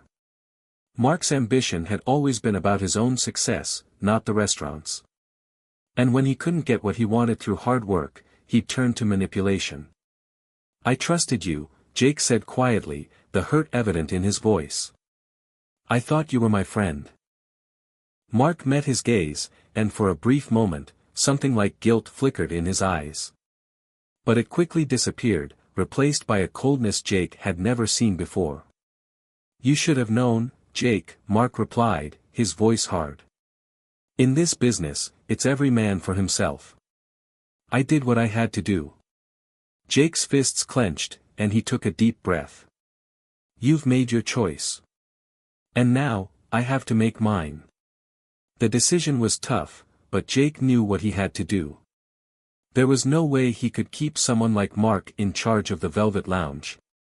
The damage had already been done, and it was clear that Mark had no intention of changing. "You're fired, Mark," Jake said, his voice firm and unwavering. Mark stared at him for a moment, and Jake could almost see the flicker of surprise in his eyes. But it was quickly replaced with anger. "You can't do that," Mark spat.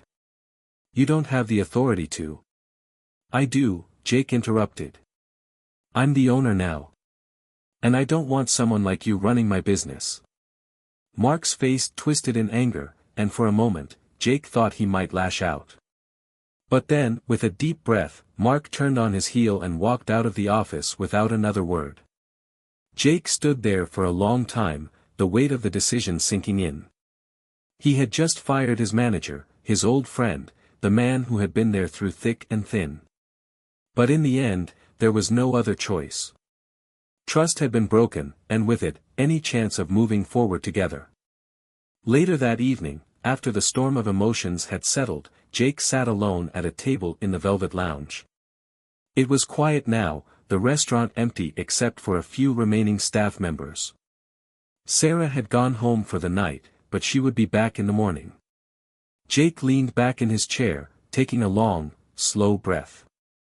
It had been a hard day, a day full of hard truths and tough decisions. But now, he felt a sense of clarity. The Velvet Lounge was still standing, and despite everything, it had survived. And as long as he was in charge, it always would. He didn't know what the future held, but for the first time in a long time, he felt ready to face it head-on. As the night stretched on and the last few moments of the day faded into darkness, Jake knew one thing for certain: he would rebuild, stronger than before. The Velvet Lounge was his, and he wasn't going to let anyone take it from him again. Hit subscribe and leave a comment with where you're watching from. This story might just spark a new beginning.